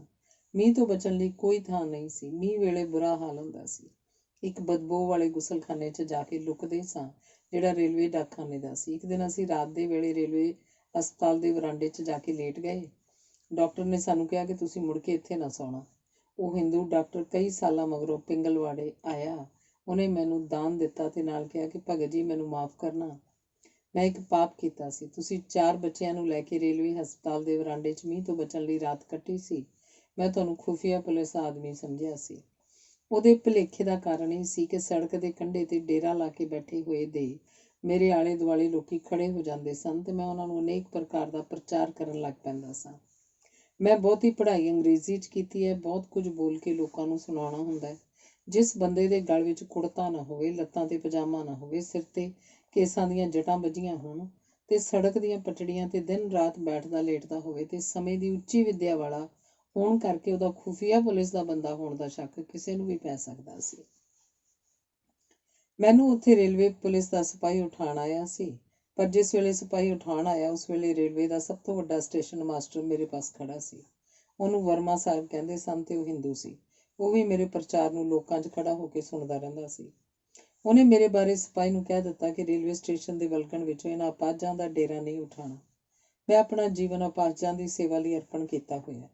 ਜੇ ਕਿਤੇ ਮੈਨੂੰ ਉੱਥੋਂ ਸਿਪਾਹੀ ਨੇ ਉਠਾ ਦਿੱਤਾ ਹੁੰਦਾ ਤਾਂ ਸ਼ਾਇਦ ਪਿੰਗਲਵਾੜਾ ਹੋਂਦ ਵਿੱਚ ਨਾ ਆਉਂਦਾ ਤੇ ਲੂਲਾ 2-4 ਮਹੀਨਿਆਂ ਵਿੱਚ ਹੀ ਮੇਰੇ ਸੜਕ ਦੇ ਡੇਰਿਆਂ 'ਤੇ ਰੁਲ ਕੇ ਮਰ ਜਾਂਦਾ। ਰੇਲਵੇ ਸਟੇਸ਼ਨ ਦੇ ਵਲਗਣ ਅੰਦਰ ਸਾਰੀ ਜਗ੍ਹਾ ਸਾਫ਼ ਸੁਥਰੀ ਰਹਿੰਦੀ ਹੈ। ਫਿਰ ਅਸੀਂ ਪਿੱਪਲ ਦੇ ਰੁੱਖ ਹੇਠਾਂ ਬੈਠੇ ਸਾਂ। ਪਿੱਛੇ ਸਾਡੇ ਬਗੀਚਾ ਸੀ। ਸਟੇਸ਼ਨ ਨੂੰ ਆਉਣ ਜਾਣ ਵਾਲਿਆਂ ਦੀ ਸੜਕ ਹਰ ਵੇਲੇ ਵਗਦੀ ਰਹਿੰਦੀ ਸੀ। ਲੋਕੀ ਡਾਕਖਾਨੇ ਨੂੰ ਕਾਰਡ ਲਿਫਾਫੇ ਮੁੱਲ ਲੈਣ ਆਉਂਦੇ ਸਨ। ਜਿਨ੍ਹਾਂ ਨੇ ਵੇਲੇ ਸਿਰ ਚਿੱਠੀ ਲੈਟਰ ਬਾਕਸ 'ਚ ਨਹੀਂ ਪਾਈ ਹੁੰਦੀ ਸੀ, ਉਹ ਲੇਟ ਫੀਸ ਲਾ ਕੇ ਸ਼ਾਮ ਦੇ ਵੇਲੇ ਚਿੱਠੀ ਪਾਉਣ ਆਉਂਦੇ ਸਨ ਤਾਂ ਜੋ ਰਾਤ ਦੀ ਡਾਕ 'ਚ ਉਹਨਾਂ ਦੀਆਂ ਚਿੱਠੀਆਂ ਨਿਕਲ ਜਾਣ। ਸੜਕ ਦੀ ਰੌਣਕ ਨੂੰ ਦੇਖ ਕੇ ਲੂਲਾ ਪਿਆਰਾ ਸਿੰਘ ਉਦਾਸ ਨਹੀਂ ਹੁੰਦਾ ਸੀ, ਨਹੀਂ ਤਾਂ ਉਹ ਰੌਣਕ ਤੋਂ ਬਿਨਾਂ ਉਦਾਸ ਹੋ ਜਾਂਦਾ ਹੈ। ਫਿਰ ਜਿਹੜੇ ਬੰਦੇ ਡਾਕਖਾਨੇ ਨੂੰ ਆਉਂਦੇ ਸਨ ਜਾਂ ਰੇਲਵੇ ਸਟੇਸ਼ਨ ਨੂੰ ਆਉਂਦੇ ਸਨ, ਉਹਨਾਂ ਵਿੱਚੋਂ ਕੋਈ ਨਾ ਕੋਈ ਮੇਰਾ ਵਾਕਫ ਵੀ ਲੰਘਦਾ ਰਹਿੰਦਾ ਸੀ। ਜਿਵੇਂ ਸਰਦਾਰ ਹਰਬੰਸ ਸਿੰਘ ਅਟਾਰੀ ਵਾਲੇ ਦਾ ਪੁੱਤਰ ਤੇ ਸਰਦਾਰ ਸ਼ਾਮ ਸਿੰਘ ਅਟਾਰੀ ਵਾਲੇ ਦਾ ਪੋਤਰਾ ਡਾਕਟਰ ਜਸਬੀਰ ਸਿੰਘ ਗੱਡੀ ਚੜ੍ਹਨ ਲਈ ਸਟੇਸ਼ਨ ਨੂੰ ਆਇਆ। ਉਹਨੇ ਮੇਰਾ ਸਾਰਾ ਹਾਲ ਚਾਲ ਤੇ ਦਿਲ ਦੇ ਦਰਦ ਨਾਲ ਸੁਣਿਆ ਤੇ 2 ਰੁਪਏ ਮੈਨੂੰ ਦਾਨ ਦਿੱਤਾ। ਸਰਦਾਰ ਸੰਪੂਰਨ ਸਿੰਘ ਚਾਵਲਾ ਆਪਣੇ ਖਾਸੇ ਦੇ ਕਾਰਖਾਨੇ ਤੋਂ ਦਿੱਲੀ ਨੂੰ ਹਰ ਹਫ਼ਤੇ ਜਾਂਦਾ ਹੋਇਆ ਉੱਥੋਂ ਹੀ ਦੀ ਆਉਂਦਾ ਸੀ ਤੇ ਮੈਨੂੰ ਸੜਕ ਦੇ ਕੰਢੇ ਉੱਤੇ ਬੈਠੇ ਨੂੰ ਲੂਲੇ ਬੱਚਿਆਂ ਦੀ ਸੇਵਾ ਸੰਭਾਲ ਕਰਦੇ ਨੂੰ ਦੇਖਦਾ ਹੁੰਦਾ ਸੀ। ਉਹਨਾਂ ਦਿਨਾਂ 'ਚ ਬੱਸਾਂ ਦਾ ਰਿਵਾਜ ਬਹੁਤ ਘੱਟ ਸੀ। ਲੋਕੀ ਬਹੁਤਾ ਰੇਲ ਦਾ ਸਫ਼ਰ ਹੀ ਕਰਦੇ ਸਨ। ਇਸ ਤਰ੍ਹਾਂ ਮੈਨੂੰ ਸਟੇਸ਼ਨ 'ਤੇ ਅਨੇਕਾਂ ਸਮਾਜਿਕ ਪਦਵੀ ਵਾਲੇ ਬੰਦਿਆਂ ਨੂੰ ਦੇਖਣ ਦਾ ਮੌਕਾ ਮਿਲਦਾ ਸੀ। ਮਹਾਤਮਾ ਹੰਸਰਾਜ ਦਾ ਖਾਨਦਾਨ ਪੰਜਾਬ ਦੇ ਇਤਿਹਾਸ ਵਿੱਚ ਬਹੁਤ ਉੱਚੀ ਥਾਂ ਰੱਖਦਾ ਹੈ। ਅੰਗਰੇਜ਼ੀ ਰਾਜ ਦੇ ਸਮੇਂ ਈਸਾਈ ਕਾਲਜਾਂ ਦੇ ਸਕੂਲਾਂ ਵਿੱਚ ਈਸਾਈ ਧਰਮ ਦਾ ਪ੍ਰਚਾਰ ਹੁੰਦਾ ਸੀ ਤੇ ਸਰਕਾਰੀ ਕਾਲਜਾਂ ਵਿੱਚੋਂ ਧਰਮ ਦਾ ਪ੍ਰਚਾਰ ਬਿਲਕੁਲ ਹਟਾ ਦਿੱਤਾ ਗਿਆ ਸੀ। ਉਹਨਾਂ ਕਾਲਜਾਂ ਦੇ ਅੰਗਰੇਜ਼ ਤੇ ਈਸਾਈ ਪ੍ਰੋਫੈਸਰਾਂ ਦਾ ਪ੍ਰਭਾਵ ਹਿੰਦੂ ਸਿੱਖ ਮੁੰਡਿਆਂ 'ਤੇ ਪੈ ਰਿਹਾ ਸੀ। ਮਹਾਤਮਾ ਹੰਸਰਾਜ ਨੇ ਹਿੰਦੂ ਸਿੱਖ ਮੁੰਡਿਆਂ ਨੂੰ ਈਸਾਈ ਧਰਮ ਦੇ ਪ੍ਰਚਾਰ ਤੋਂ ਬਚਾਉਣ ਲਈ DAV ਕਾਲਜ ਦੀ ਰਚਨਾ ਕੀਤੀ ਸੀ ਤੇ ਆਪ ਗਰੀਬੀ ਵਿੱਚ ਦਿਨ ਕੱਟਦਿਆਂ ਹੋਇਆਂ ਨਾਮ ਮਾਤਰ ਤਨਖਾਹ ਲੈ ਕੇ ਵਿਦਿਆਰਥੀਆਂ ਨੂੰ ਪੜ੍ਹਾਇਆ ਸੀ, ਜਿਨ੍ਹਾਂ ਦਾ ਉਹਨਾਂ ਨੂੰ ਆਪਣੇ ਧਰਮਾਂ ਨੂੰ ਭੁਲਾਉਣ ਤੇ ਈਸਾਈ ਧਰਮ ਵੱਲ ਖਿੱਚੇ ਜਾਣ ਦਾ ਡਰ ਪੈਦਾ ਹੋ ਗਿਆ ਸੀ। ਮਹਾਤਮਾ ਹੰਸਰਾਜ ਨੇ ਆਟਾ ਮੰਗ ਕੇ DAV ਕਾਲਜ ਚਲਾਇਆ ਸੀ। ਉਹਦੇ ਇੱਕ ਭਤੀਜੇ ਦਾ ਨਾਮ ਜਗਰਾਜ ਸੀ। ਉਹ ਬਹੁਤ ਪੜ੍ਹਿਆ ਹੋਇਆ ਸੀ। ਉਹਨੇ ਸਾਰੀ ਉਮਰ ਵਿਆਹ ਨਹੀਂ ਕਰਵਾਇਆ ਸੀ। ਉਹ ਸਹਾਰਨਪੁਰ ਰਹਿੰਦਾ ਸੀ, ਜਿੱਥੇ ਉਹਦਾ ਗੱਤੇ ਦਾ ਕਾਰਖਾਨਾ ਸੀ। ਉਹਦਾ ਇੱਕ ਬੈਂਕ ਤੇ ਇੱਕ ਬੀਮਾ ਕੰਪਨੀ ਅੰਮ੍ਰਿਤਸਰ ਸ਼ਹਿਰ ਵਿੱਚ ਸਨ। ਉਹ 15 ਦਿਨਾਂ ਜਾਂ ਮਹੀਨੇ ਪਿੱਛੋਂ ਅੰਮ੍ਰਿਤਸਰ ਆਉਂਦਾ ਸੀ ਤੇ ਆਪਣਾ ਬੈਂਕ ਤੇ ਬੀਮਾ ਕੰਪਨੀ ਦਾ ਕੰਮ ਕਰਕੇ ਵਾਪਸ ਚਲਾ ਜਾਂਦਾ ਸੀ। ਆਸ਼ਾ ਦੇਵੀ ਦੇ ਬੱਚੇ ਜੀਤੇ ਨੂੰ ਮੈਂ ਗੋਦੀ ਲੈ ਕੇ ਸਟੇਸ਼ਨ ਤੇ ਵਲਕਣ ਅੰਦਰ ਕਿਸੇ ਵੇਲੇ ਫਿਰਦਾ ਰਿਹਾ ਕਰਦਾ ਸਾਂ ਤਾਂ ਜੋ ਪਿੱਛੋਂ ਉਦਾਸ ਨਾ ਹੋ ਜਾਏ। ਲਾਲਾ ਜਗਰਾਜ ਰੇਲ ਗੱਡੀ ਰਾਹੀਂ ਸਹਾਰਨਪੁਰ ਨੂੰ ਜਾਇਆ ਕਰਦਾ ਸੀ। ਡੇਰਾ ਸਾਹਿਬ ਮੇਰਾ ਘਰ ਬਣ ਗਿਆ ਸੀ। ਗੁਰਦੁਆਰਾ ਡੇਰਾ ਸਾਹਿਬ ਦੇ ਮਹੰਤ ਭਾਈ ਸਾਹਿਬ ਭਾਈ ਤੇਜਾ ਸਿੰਘ ਤੇ ਸਿੰਘ ਸਾਹਿਬ ਜਥੇਦਾਰ ਅਛੜ ਸਿੰਘ ਤੇ ਸੰਤ ਕਿਸ਼ਨ ਸਿੰਘ ਸਭ ਮੇਰੇ ਸਮਾਜ ਸੇਵਾ ਦੇ ਜੀਵਨ ਦੇ ਵਿਕਾਸ ਦੇ ਸਰਪ੍ਰਸਤ ਬਣਦੇ ਰਹੇ ਸਨ। ਮੈਂ ਲਾਇਬ੍ਰੇਰੀਆਂ ਵਿੱਚ ਅਖਬਾਰਾਂ, ਮਾਸਿਕ ਪੱਤਰਾਂ ਤੇ ਪੁਸਤਕਾਂ ਪੜ੍ਹਨ ਜਾਂਦਾ ਹੁੰਦਾ ਸੀ ਤੇ ਹਰ ਪ੍ਰਕਾਰ ਦੀਆਂ ਰਾਜਸੀ ਤੇ ਸੱਭਿਆਚਾਰਕ, ਵਾਤਾਵਰਣਕ ਤੇ ਸਮਾਜਿਕ ਆਦਿਕ ਅਨੇਕਾਂ ਵਿਸ਼ਿਆਂ ਦਾ ਗਿਆਨ ਪ੍ਰਾਪਤ ਕਰਨ ਜਾਇਆ ਕਰਦਾ ਸਾਂ। ਸ਼ਹਿਰ ਦੇ ਤੇ ਦੇਸ਼ ਦੇ ਹਰ ਪ੍ਰਕਾਰ ਦੇ ਜੀਵਨ ਤੋਂ ਮੈਂ ਵਾਕਫ ਰਹਿੰਦਾ ਸਾਂ। ਇੱਕ ਦਿਨ ਜਦੋਂ ਸ਼ਾਮ ਦੇ ਵੇਲੇ ਸਹਾਰਨਪੁਰ ਨੂੰ ਗੱਡੀ ਚੜ੍ਹਨ ਲਈ ਪੁੱਜੇ ਤਾਂ ਮੈਂ ਉਹਨਾਂ ਨੂੰ ਕਿਹਾ ਕਿ ਲਾਲਾ ਜੀ, ਮੈਂ ਇਸ ਤਰ੍ਹਾਂ ਲਾਹੌਰ ਸ਼ਹਿਰ 'ਚ ਸੇਵਾ ਦਾ ਜੀਵਨ ਬਿਤਾ ਕੇ ਆਇਆ ਤੇ ਹੁਣ ਦੇਸ਼ ਦੀ ਵੰਡ ਤੋਂ ਪਿੱਛੋਂ ਰਿਫਿਊਜੀ ਦੇ ਤੌਰ ਤੇ ਅੰਮ੍ਰਿਤਸਰ ਪੁੱਜ ਕੇ ਸੜਕਾਂ ਦੇ ਕੰਢਿਆਂ ਤੇ ਬੇਆਸਰੇ ਅਪਾਹਜਾਂ ਤੇ ਲੂਲੇ ਬੱਚਿਆਂ ਦੀ ਸੇਵਾ ਸੰਭਾਲ ਦਾ ਕੰਮ ਆਰੰਭ ਕਰ ਚੁੱਕਾ ਹਾਂ। 4 ਸਾਲ ਦਾ ਬੱਚਾ ਮੇਰੀ ਗੋਦ ਵਿੱਚ ਹੁੰਦਾ ਹੀ ਸੀ। ਤੁਸੀਂ ਮੇਰੀ ਸਹਾਇਤਾ ਕਰੋ। ਲਾਲਾ ਜਗਰਾਜ ਨੇ ਮੇਰੀ ਗੱਲ ਬਹੁਤ ਦਰਦ ਤੇ ਪਿਆਰ ਨਾਲ ਸੁਣੀ। ਕਹਿਣ ਲੱਗੇ, ਚੰਗਾ ਤੂੰ ਮੇਰੇ ਬੈਂਕ ਆ ਜਾਵੇਂ, ਉੱਥੇ ਮੈਂ ਤੈਨੂੰ ਸਹਾਇਤਾ ਦੇਵਾਂਗਾ। ਮੈਂ ਪੁੱਛਿਆ, ਕਿੰਨੀ ਸਹਾਇਤਾ ਦਿਓਗੇ? ਮੱਥੇ ਦੇ ਖਿਡਾਰ ਨਾਲ ਕਹਿਣ ਲੱਗੇ, ਜਿੰਨੀ ਸਹਾਇਤਾ ਤੂੰ ਮੰਗੇਗਾ ਉਨੀ ਸਹਾਇਤਾ ਦੇਵਾਂਗਾ। ਮੈਂ ਕਿਹਾ, ਲਾਲਾ ਜੀ ਇਹ ਸ਼ਬਦ ਯਾਦ ਰੱਖਣੇ। ਗੱਲ ਸਾਡੀ ਦੋਹਾਂ ਦੀ ਹਿਰਦੇ ਦੇ ਭਾਰੇ ਚਾਅ ਨਾਲ ਹੋਈ। ਸਰਦਾਰ ਪ੍ਰਤਾਪ ਸਿੰਘ ਕੈਰੋਂ ਵਜ਼ੀਰ ਬਣ ਚੁੱਕਾ ਸੀ। ਉਸ ਨਾਲ ਵੀ ਮੈਂ ਉਸ ਥਾਂ ਤੇ ਗੱਲ ਕੀਤੀ। ਉਹਨੇ ਮੈਨੂੰ ਕਿਹਾ ਕਿ ਕੰਮ ਕਰਕੇ ਖਾਓ। ਉਹਨੂੰ ਮੈਂ ਕਿਹਾ ਕਿ ਮੈਂ ਇਸ ਤਰ੍ਹਾਂ ਸੇਵਾ ਦਾ ਕੰਮ ਕਰ ਰਿਹਾ। ਉਹਨੇ ਮੇਰੀ ਗੱਲ ਸੁਣੀ, ਪਰ ਭੱਜ ਭਜਾ ਵਿੱਚ ਉਹਨੇ ਮੇਰੀ ਗੱਲ ਨੂੰ ਡੂੰਘਾਈ ਨਾਲ ਸੁਣਨਾ ਨਾ ਚਾਹਿਆ ਤੇ ਉਹਦੇ ਹਿਰਦੇ 'ਚ ਮੇਰੇ ਬਾਰੇ ਦਿਲ ਖਿੱਚਵਾਂ ਖਿਆਲ ਨਾ ਆਇਆ ਤੇ ਆਪਣੇ ਖਿਆਲਾਂ ਦੀ ਦੁਨੀਆ 'ਚ ਰੁੱਝਿਆ ਹੋਇਆ ਹਫੜਾ ਦਫੜੀ 'ਚ ਮੇਰੇ ਪਾਸੋਂ ਚਲਾ ਗਿਆ। ਮੇਰੇ ਜੀਵਨ ਦਾ ਨਕਸ਼ਾ ਉਹ ਆਪਣੇ ਹਿਰਦੇ ਵਿੱਚ ਨਾ ਬਿਠਾ ਸਕਿਆ। ਇਹ ਮੇਰੇ ਜੀਵਨ ਦੇ ਦਿਨ ਪ੍ਰਤੀ ਦਿਨ ਦੇ ਦਾਨ ਪ੍ਰਾਪਤ ਕਰਨ ਦੇ ਉਦਮ ਦੀ ਕਹਾਣੀ ਹੈ, ਜਿਸ ਵਿੱਚ ਦਿਨ ਰਾਤ ਦੀ ਜਦੋਜਹਿਦ ਵਿੱਚੋਂ ਦੀ ਲੰਘਦਾ ਹੋਇਆ ਮੈਂ ਥਾਂ ਥਾਂ ਤੇ ਸ਼ਹਿਰ ਵਿੱਚ ਆਸ਼ਾ ਦੇਵੀ ਜੈਸੇ ਬੇਆਸਰੇ ਰੋਗੀਆਂ ਦੀ ਖਬਰਸਾਰ ਲੈਣੀ ਸੀ ਤੇ ਉਹਨਾਂ ਦੀ ਸੇਵਾ ਸੰਭਾਲ ਕਰਨੀ ਸੀ। ਤੀਜੇ ਦਿਨ ਮੈਂ ਆਸ਼ਾ ਦੇਵੀ ਨੂੰ ਗੁਰੂ ਤੇਗ ਬਹਾਦਰ ਹਸਪਤਾਲ ਟਾਂਗੇ ਤੇ ਬਿਠਾ ਕੇ ਤਬਦੀਕ ਕਲੀਨਿਕ ਨੂੰ ਲੈ ਕੇ ਗਿਆ। ਬੀਬੀ ਦੇ ਫੇਫੜੇ ਤਬਦੀਕ ਰੋਗ ਨਾਲ ਗਲ ਚੁੱਕੇ ਸਨ। ਉਹਦੇ ਅੰਦਰੋਂ ਬਲਗਮ ਆਉਂਦੀ ਸੀ। ਮੈਂ ਸੋਚਿਆ ਕਿ ਇਹੋ ਟਾਂਗੇ 'ਚ ਬੀਬੀ ਨੂੰ ਤਬਦੀਕ ਕਲੀਨਿਕ ਤੋਂ ਵਾਪਸ ਲੈ ਆਵਾਂ। ਵਾਪਸ ਆਉਣ ਵੇਲੇ ਦੂਜਾ ਟਾਂਗਾ ਨਾ ਲਵਾਂ। ਮੈਂ ਖਿਆਲ ਕੀਤਾ ਕਿ ਉਹਦੇ ਥੁੱਕ ਨਾਲ ਰੋਗ ਦੀ ਛੂਤ ਟਾਂਗੇ ਨੂੰ ਲੱਗ ਜਾਏਗੀ, ਪਰ ਮੇਰਾ ਇਹ ਖਿਆਲ ਗਲਤ ਸੀ। ਤਬਦੀਕ ਕਲੀਨਿਕ ਵਿੱਚ ਉਹਨੂੰ ਦਿਖਾਉਣ 'ਚ ਦੇਰ ਲੱਗ ਗਈ ਤੇ ਟਾਂਗੇ ਦਾ ਕਿਰਾਇਆ 5 ਰੁਪਏ ਬਣ ਗਿਆ। ਮੇਰੇ ਪਾਸ ਤਾਂ ਪੈਸੇ ਹੁੰਦੇ ਨਹੀਂ ਸਨ। ਖਰਚ ਵਾਲੀ ਥਾਂ ਉੱਤੇ ਹੀ ਮੈਂ ਪੈਸੇ ਇਕੱਠੇ ਕਰਨੇ ਹੁੰਦੇ ਸਨ। ਕਲੀਨਿਕ ਦੇ ਲਾਗੇ ਆਲੂ ਵਾਲੀਆ ਕੱਟੜੇ ਦੀ ਮੰਡੀ ਸੀ। ਅੰਮ੍ਰਿਤਸਰ ਪੁੱਜ ਕੇ ਮੈਨੂੰ ਪਤਾ ਲੱਗ ਗਿਆ ਸੀ ਕਿ ਲਾਲੀ ਸ਼ਾਹ ਤੇ ਗੋਕਲ ਚੰਦ ਉਸ ਮੰਡੀ ਦੇ 2 ਵੱਡੇ ਅਮੀਰ ਆਦਮੀ ਹਨ। ਮੈਂ ਲਾਲੀ ਸ਼ਾਹ ਪਾਸ ਗਿਆ। ਉਹਨੂੰ ਕਿਹਾ ਕਿ ਤਬਦੀਕ ਦੀ ਰੋਗਣ ਇੱਕ ਲਾਵਾਰਸ ਬੀਬੀ ਨੂੰ ਮੈਂ ਤਬਦੀਕ ਕਲੀਨਿਕ ਨੂੰ ਲਿਆਇਆ ਹਾਂ। ਉਹਦਾ ਟਾਂਗੇ ਦਾ ਕਿਰਾਇਆ 5 ਰੁਪਏ ਬਣ ਗਿਆ, ਤੁਸੀਂ ਦੇ ਦਿਓ। ਲਾਲੀ ਸ਼ਾਹ ਮੰਡੀ ਦਾ ਪ੍ਰਧਾਨ ਸੀ। ਉਹਨੇ ਪੁੱਛਿਆ, ਹੋਏਗਾ ਕਿ ਟਾਂਗਾ ਬਹੁਤਾ ਚਿਰ ਖੜਾ ਕਿਉਂ ਹੋਣ ਦਿੱਤਾ? ਮੇਰੀ ਸ਼ਕਲ ਤਾਂ ਮੰਗਤਿਆਂ ਵਾਲੀ ਹੁੰਦੀ ਸੀ। ਮੇਰੀ ਉਸ ਸ਼ਕਲ 'ਚ ਬੰਦੇ ਨੂੰ ਮੇਰੇ ਹਿਰਦੇ ਦੇ ਗੁਣਾਂ ਨੂੰ ਲੱਭਣਾ ਆਸਾਨ ਨਹੀਂ ਹੁੰਦਾ, ਪਰ ਮੈਂ ਤਾਂ ਜ਼ਿੱਦ ਕਰਨੀ ਹੋਈ ਤੇ ਅੜਨਾ ਹੋਇਆ। ਲੋਕੀ ਸਮਝ ਲੈਂਦੇ ਸਨ ਕਿ ਪੜ੍ਹਿਆ ਲਿਖਿਆ, ਸੱਚਾ ਤੇ ਸੱਚਾ ਸੇਵਕ ਹੈ। ਓੜਕ ਲੋਕੀ ਗੱਲ ਮੰਨ ਲੈਂਦੇ ਸਨ। ਲਾਲੀ ਸ਼ਾਹ ਨੇ ਮੈਨੂੰ ਆਪਣੀ ਕਮੇਟੀ ਦੇ ਦਫ਼ਤਰ 'ਚ ਭੇਜ ਦਿੱਤਾ। ਦਫ਼ਤਰ ਦੇ ਬੰਦੇ ਰੁਪਏ ਦੇਣ ਤੋਂ ਨਾ ਨੁੱਕਰ ਕਰਦੇ ਸਨ, ਪਰ ਮੈਂ ਉਹਨਾਂ ਨਾਲ ਬਹਿਸ ਕਰਕੇ ਤੇ ਖੜਕ ਦੜਕ ਨਾਲ 5 ਰੁਪਏ ਲਏ ਸਨ। ਕਲੀਨਿਕ ਤੋਂ ਮੈਂ 1 ਵਜੇ ਵਾਪਸ ਮੁੜਿਆ ਹੋਵਾਂਗਾ। ਉਸ ਵੇਲੇ ਮੈਂ ਬੀਬੀ ਨੂੰ ਗੁਰੂ ਤੇਗ ਬਹਾਦਰ ਹਸਪਤਾਲ ਲੈ ਆਂਦਾ ਤੇ ਉਹਦੀ ਛਾਤੀ ਦਾ ਸਕਰੀਨ ਟੈਸਟ ਕਰਵਾਇਆ। ਐਕਸਰੇ ਦਾ ਡਾਕਟਰ ਮਨਮੋਹਨ ਸਿੰਘ ਮੇਰਾ ਲਾਹੌਰ ਸ਼ਹਿਰ ਦਾ ਵਾਕਫ ਸੀ। ਉਹਨੇ ਉਸੇ ਵੇਲੇ ਸਕਰੀਨਿੰਗ ਕਰ ਦਿੱਤਾ। ਹਰ ਲੰਗਸ ਆਰ ਰਿਡਲਡ ਵਿਦ ਕੈਵਿਟੀਜ਼। ਉਹਨੇ ਮਸ਼ੀਨ ਨਾਲ ਸਕਰੀਨਿੰਗ ਕਰਕੇ ਬੀਬੀ ਦੀ ਪਰਚੀ ਤੇ ਲਿਖ ਦਿੱਤਾ, ਅਰਥਾਤ ਇਹਦੇ ਫੇਫੜੇ ਜ਼ਖਮਾਂ ਨਾਲ ਛਾਨਣੀ ਹੋ ਚੁੱਕੇ ਹਨ। ਸਕਰੀਨਿੰਗ ਕਰਾਉਣ ਤੋਂ ਪਿੱਛੋਂ ਮੈਂ ਤਬਦੀਕ ਹਸਪਤਾਲ ਦੇ ਡਾਕਟਰ ਨੂੰ ਬੀਬੀ ਦੀ ਪਰਚੀ ਦਿਖਾ ਕੇ ਪੁੱਛਿਆ ਕਿ ਤੁਸੀਂ ਇਸ ਬੀਬੀ ਨੂੰ ਦਾਖਲ ਕਰ ਲਓਗੇ ਜਾਂ ਨਹੀਂ। ਉਹਨੇ ਉੱਤਰ ਦਿੱਤਾ ਕਿ ਹਸਪਤਾਲ 'ਚ ਇਸ ਸਮੇਂ 80 ਰੋਗੀ ਤਬਦੀਕ ਦੇ ਹਨ। ਸਰਕਾਰ ਵੱਲੋਂ 20 ਰੋਗੀਆਂ ਦੇ ਖਰਚੇ ਦਾ ਪੱਕਾ ਪ੍ਰਬੰਧ ਹੈ। ਸਾਨੂੰ ਪਾਕਿਸਤਾਨ ਤੋਂ ਆਉਣ ਵਾਲੇ ਰਿਫਿਊਜੀਆਂ ਦੇ ਹੜ੍ਹ ਦੇ ਕਾਰਨ ਸਰਕਾਰ ਵੱਲੋਂ ਪ੍ਰਵਾਨ ਹੋਈ ਗਿਣਤੀ ਤੋਂ 60 ਰੋਗੀ ਵੱਧ ਦਾਖਲ ਕਰਨੇ ਪਏ ਹਨ ਤੇ ਅਸੀਂ ਹੁਣ ਰੋਗੀਆਂ ਦੀ ਗਿਣਤੀ ਨੂੰ ਘਟਾ ਰਹੇ ਹਾਂ ਤੇ ਉਦੋਂ ਤੱਕ ਘਟਾਉਣੀ ਹੈ ਜਦ ਤੱਕ ਇਹ ਗਿਣਤੀ 20 ਤੇ ਨਹੀਂ ਪਹੁੰਚ ਜਾਂਦੀ। ਸੰਨ 1947 ਦੇ ਮਹੀਨਾ ਅਗਸਤ ਦੀ 15 ਤਰੀਕ ਵਾਲੇ ਦਿਨ ਦੇਸ਼ ਆਜ਼ਾਦ ਹੋਇਆ ਸੀ ਤੇ ਉਸ ਦਿਨ ਪਾਕਿਸਤਾਨ ਬਣ ਗਿਆ ਸੀ। ਪਾਕਿਸਤਾਨ ਤੋਂ ਹਿੰਦੂਆਂ ਸਿੱਖਾਂ ਨੂੰ ਉੱਜੜ ਕੇ ਹਿੰਦੁਸਤਾਨ ਆਉਣਾ ਪਿਆ ਸੀ ਤੇ ਪਹਿਲਾ ਪੜਾਅ ਅੰਮ੍ਰਿਤਸਰ ਤੇ ਫਿਰੋਜ਼ਪੁਰ ਦੇ ਸ਼ਹਿਰ ਸਨ ਤੇ ਬਹੁਤਾ ਗੜ੍ਹ ਲਾਹੌਰ ਵਾਲੇ ਪਾਸੇ ਤੋਂ ਆਇਆ ਸੀ ਤੇ ਲਾਹੌਰ ਵਾਲੇ ਪਾਸੇ ਤੋਂ ਰੇਲ ਗੱਡੀ ਤੇ ਫੌਜੀ ਟਰੱਕਾਂ ਰਾਹੀਂ ਆਉਣ ਵਾਲਿਆਂ ਦਾ ਪਹਿਲਾ ਪੜਾਅ ਅੰਮ੍ਰਿਤਸਰ ਖਾਲਸਾ ਕਾਲਜ ਦਾ ਰਿਫਿਊਜੀ ਕੈਂਪ ਬਣਾ ਦਿੱਤਾ ਗਿਆ ਸੀ।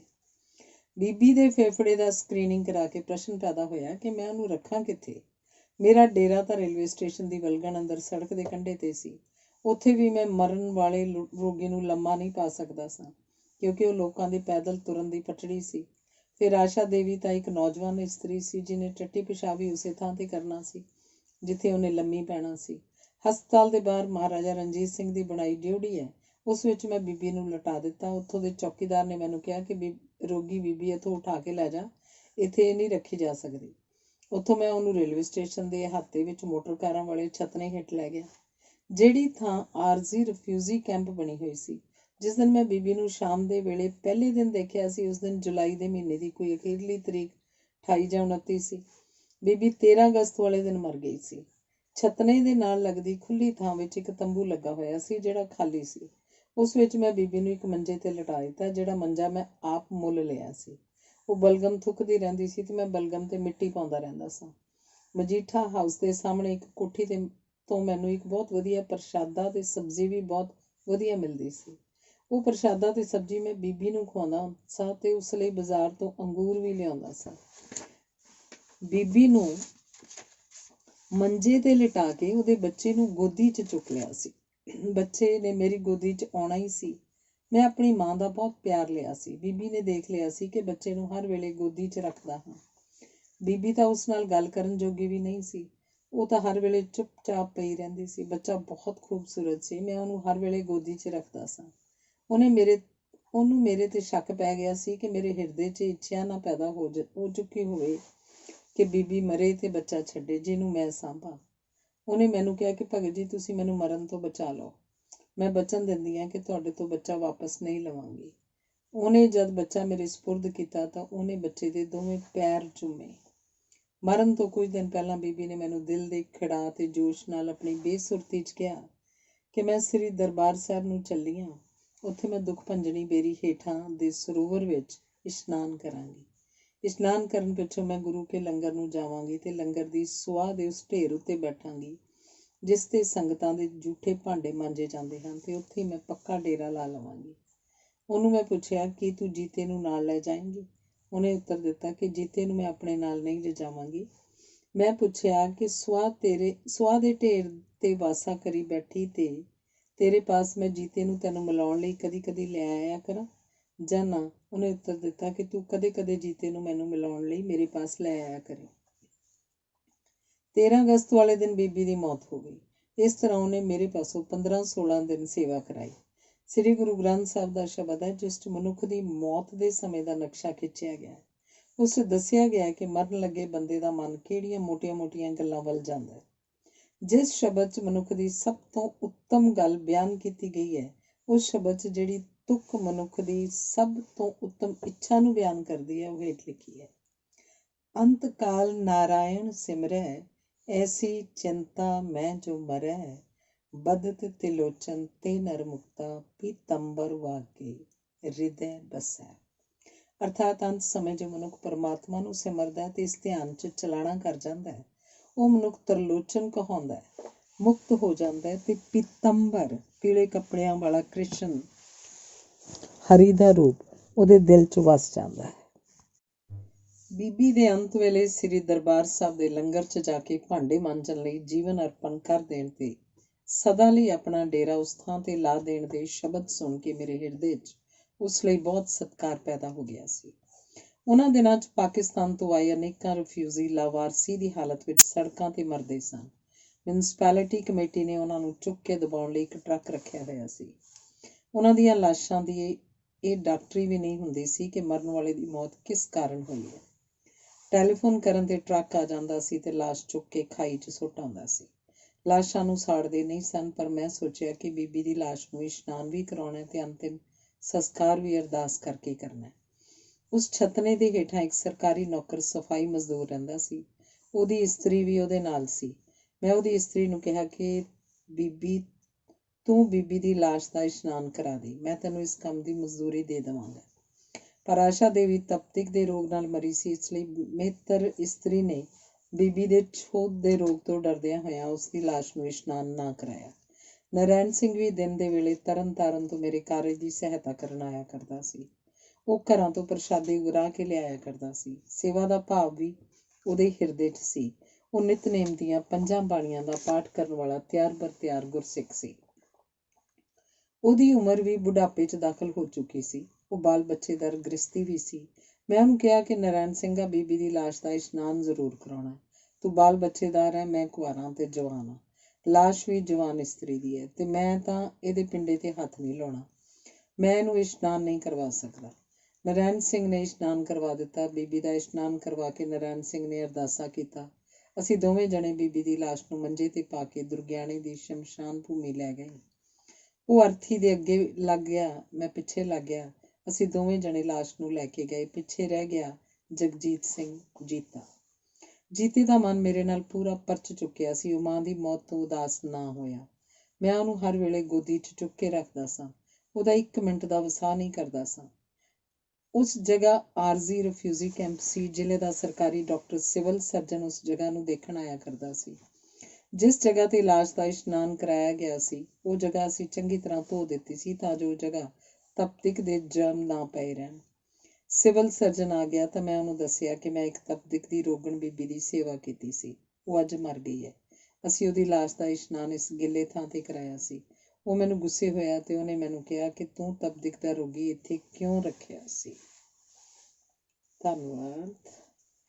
ਅਗਲਾ ਲੇਖ ਹੈ ਤਪਦਿਕ ਦਾ ਰੋਗੀ ਛੱਜੂ ਰਾਮ। ਬੀਬੀ ਦੇ ਮਰਨ ਤੋਂ 2-4 ਦਿਨ ਪਹਿਲਾਂ ਇੱਕ ਹੋਰ ਤਪਦਿਕ ਦਾ ਰੋਗੀ ਵੀ ਮੈਂ ਉਸ ਛਤਰੀ ਹੇਠਾਂ ਸੰਭਾਲਿਆ ਸੀ ਤੇ ਉਹ ਹਿਮਾਚਲ 'ਚੋਂ ਆ ਚੁੱਕੇ ਜ਼ਿਲ੍ਹਾ ਕਾਂਗੜੇ ਦਾ ਸੀ। ਉਹਨੂੰ ਵੀ ਮੈਂ ਮਰਨ ਕੰਢੇ ਤੇ ਪਏ ਨੂੰ ਸਾਂਭਿਆ ਸੀ। ਉਹ ਵੀ 15 ਕੁ ਦਿਨ ਜਿਉਂਦਾ ਰਿਹਾ ਸੀ।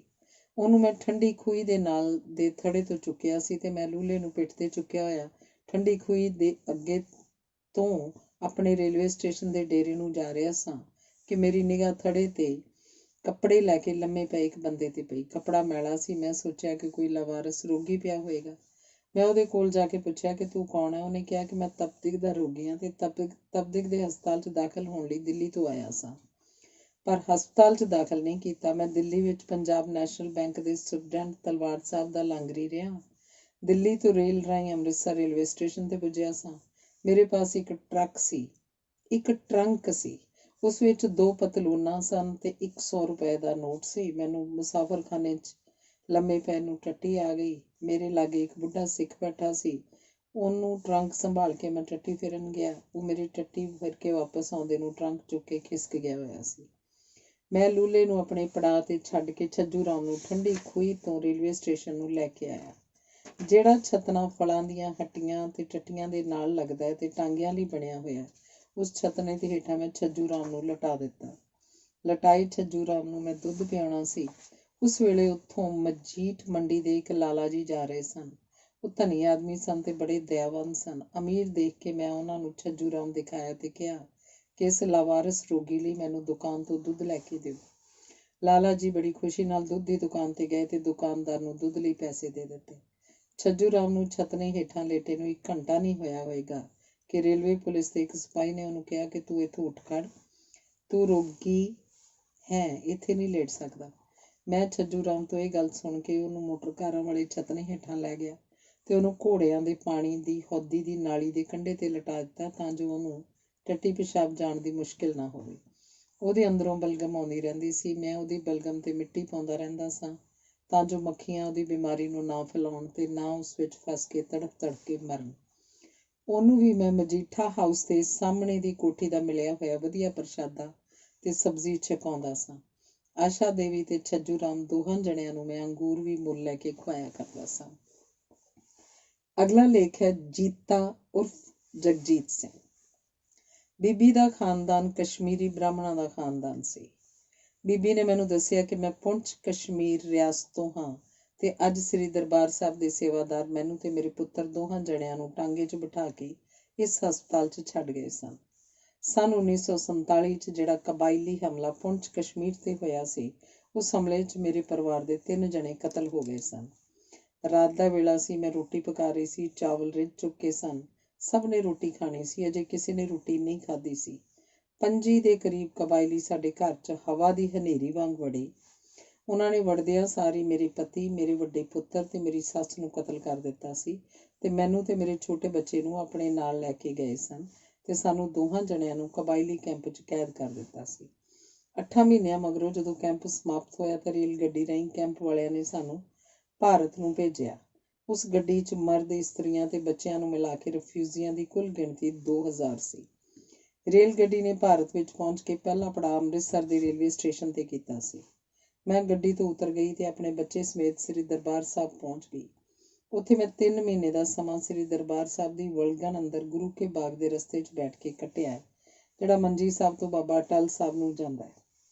ਨੋਟ: ਅੱਜ ਕੱਲ੍ਹ ਮੰਜੀ ਸਾਹਿਬ ਦਾ ਹਾਲ ਬਣਨ ਦੇ ਕਾਰਨ ਉਹ ਰਸਤਾ ਬੰਦ ਹੋ ਚੁੱਕਿਆ ਹੈ। ਦਿਨ ਰਾਤ ਮੈਂ ਉਸ ਥਾਂ ਤੇ ਸਮਾਂ ਕੱਟਿਆ। ਮੇਰਾ ਇਹ ਬੱਚਾ ਗੁਰੂ ਕੇ ਲੰਗਰ ਤੋਂ ਦੋਨੋਂ ਵੇਲੇ ਰੋਟੀ ਲਿਆਉਂਦਾ ਸੀ ਤੇ ਅਸੀਂ ਮਾਂ ਪੁੱਤ ਦੋਵੇਂ ਜਣੇ ਪ੍ਰਸ਼ਾਦਾ ਛਕ ਲੈਂਦੇ ਸਾਂ। ਸਾਡੇ ਪਾਸਿਓਂ ਦੀ ਮੱਥਾ ਟੇਕਣ ਵਾਲੇ ਇਸਤਰੀਆਂ ਪੁਰਸ਼ ਬਾਬਾ ਟਲ ਸਾਹਿਬ ਨੂੰ ਆਉਂਦੇ ਜਾਂਦੇ ਲੰਘਦੇ ਰਹਿੰਦੇ ਸਨ ਤੇ ਉਹਨਾਂ ਵਿੱਚੋਂ ਕੋਈ ਨਾ ਕੋਈ ਇਸਤਰੀ ਮੇਰੀ ਬਿਮਾਰੀ ਦੀ ਹਾਲਤ ਨੂੰ ਦੇਖ ਕੇ ਮੈਨੂੰ ਇਹ ਕਹਿੰਦੀ ਰਹਿੰਦੀ ਸੀ ਕਿ ਮੈਂ ਹਸਪਤਾਲ 'ਚ ਦਾਖਲ ਹੋ ਜਾਵਾਂ, ਪਰ ਹਸਪਤਾਲ 'ਚ ਦਾਖਲ ਹੋਣ ਨੂੰ ਮੇਰਾ ਮਨ ਨਾ ਮੰਨਿਆ। ਇੱਥੇ ਇਹ ਗੱਲ ਦੱਸੀ ਜਾਣ ਵਾਲੀ ਹੈ ਕਿ ਮੰਜੀ ਸਾਹਿਬ ਤੋਂ ਜਿਹੜਾ ਰਸਤਾ ਬਾਬਾ ਟਲ ਸਾਹਿਬ ਨੂੰ ਜਾਂਦਾ ਸੀ, ਉਸ ਰਸਤੇ ਤੇ ਬੀਬੀ ਮੰਗਤੀ ਦੇ ਤੌਰ ਤੇ ਬੈਠੀ ਰਹੀ ਸੀ ਤੇ ਉਹਦੇ ਪਾਸੋਂ ਦੀ ਲੰਘਣ ਵਾਲੇ ਮਰਦ ਤੇ ਇਸਤਰੀਆਂ ਵਿੱਚੋਂ ਕੋਈ ਨਾ ਕੋਈ ਪੈਸੇ ਜਾਂ ਫਲ, ਮਰੂੰਡਾ, ਮਠਿਆਈ ਸੁੱਟਦੇ ਰਹੇ ਹੋਣਗੇ। ਜਿਸ ਵੇਲੇ ਬੀਬੀ ਦਰਬਾਰ ਸਾਹਿਬ ਪੁੱਜੀ ਸੀ, ਉਸ ਵੇਲੇ ਉਹਦੇ ਬੱਚੇ ਦੀ ਉਮਰ 4 ਸਾਲ ਤੋਂ 1 ਮਹੀਨਾ ਘੱਟ ਸੀ। ਬੱਚਾ ਬੀਬੀ ਦੇ ਨਾਲ ਹੀ ਸੌਂਦਾ ਰਿਹਾ ਸੀ, ਨਾਲ ਹੀ ਉਹਦੇ ਹੱਥੋਂ ਸਭ ਕੁਝ ਖਾਂਦਾ ਪੀਂਦਾ ਰਿਹਾ ਸੀ। ਹਸਪਤਾਲ 'ਚ ਜਿਸ ਦਿਨ ਮੈਂ ਉਹਨੂੰ ਪਹਿਲੀ ਵਾਰ ਦੇਖਿਆ, ਉਸ ਸਮੇਂ ਮੇਰਾ ਜਿਹੜਾ ਸਮਾਂ ਉਸ ਪਾਸ 20 ਮਿੰਟ ਜਾਂ ਅੱਧੇ ਘੰਟੇ ਦਾ ਲੰਘਿਆ, ਉਸ ਵਿੱਚ ਉਹ ਵਰਾਂਡੇ 'ਚੋਂ ਨਿਕਲ ਕੇ 20-25 ਕਦਮਾਂ ਤੇ ਪਿਸ਼ਾਬ ਕਰਨ ਗਈ ਸੀ। ਉੱਠ ਕੇ ਖੜੀ ਨਹੀਂ ਹੋ ਸਕੀ ਸੀ ਤੇ ਬੈਠੀ ਬੈਠੀ ਰਿੜ੍ਹਦੀ ਹੋਈ ਵਰਾਂਡੇ ਦੀਆਂ ਪੌੜੀਆਂ ਉਤਰੀ ਸੀ, ਕਿਉਂਕਿ ਉਹਦੇ ਫੇਫੜੇ ਰੋਗ ਦੇ ਵੱਧ ਜਾਣ ਦੇ ਕਾਰਨ ਛਲਨੀ ਹੋ ਚੁੱਕੇ ਸਨ। ਬੀਬੀ ਦੇ ਮਰਨ ਤੋਂ ਪਹਿਲਾਂ ਜਦ ਮਰੀ ਹੋਈ ਦੇ ਬੀਬੀ ਦੇ ਸਿਰ ਦੇ ਕੇਸ ਦੇਖੇ ਸਨ, ਕੇਸ ਜੂਆਂ ਨਾਲ ਭਰੇ ਪਏ ਸਨ। ਫਿਰ ਉਹ ਮਾਂ ਪੁੱਤ ਇਕੱਠੇ ਬੈਠਦੇ ਸਨ, ਇਕੱਠੇ ਸੌਂਦੇ ਸਨ। ਜੂਆਂ ਬੱਚੇ ਦੇ ਸਿਰ ਵਿੱਚ ਵੀ ਤੇ ਕੱਪੜਿਆਂ ਵਿੱਚ ਵੀ ਰਹਿੰਦੀਆਂ ਹੋਣਗੀਆਂ।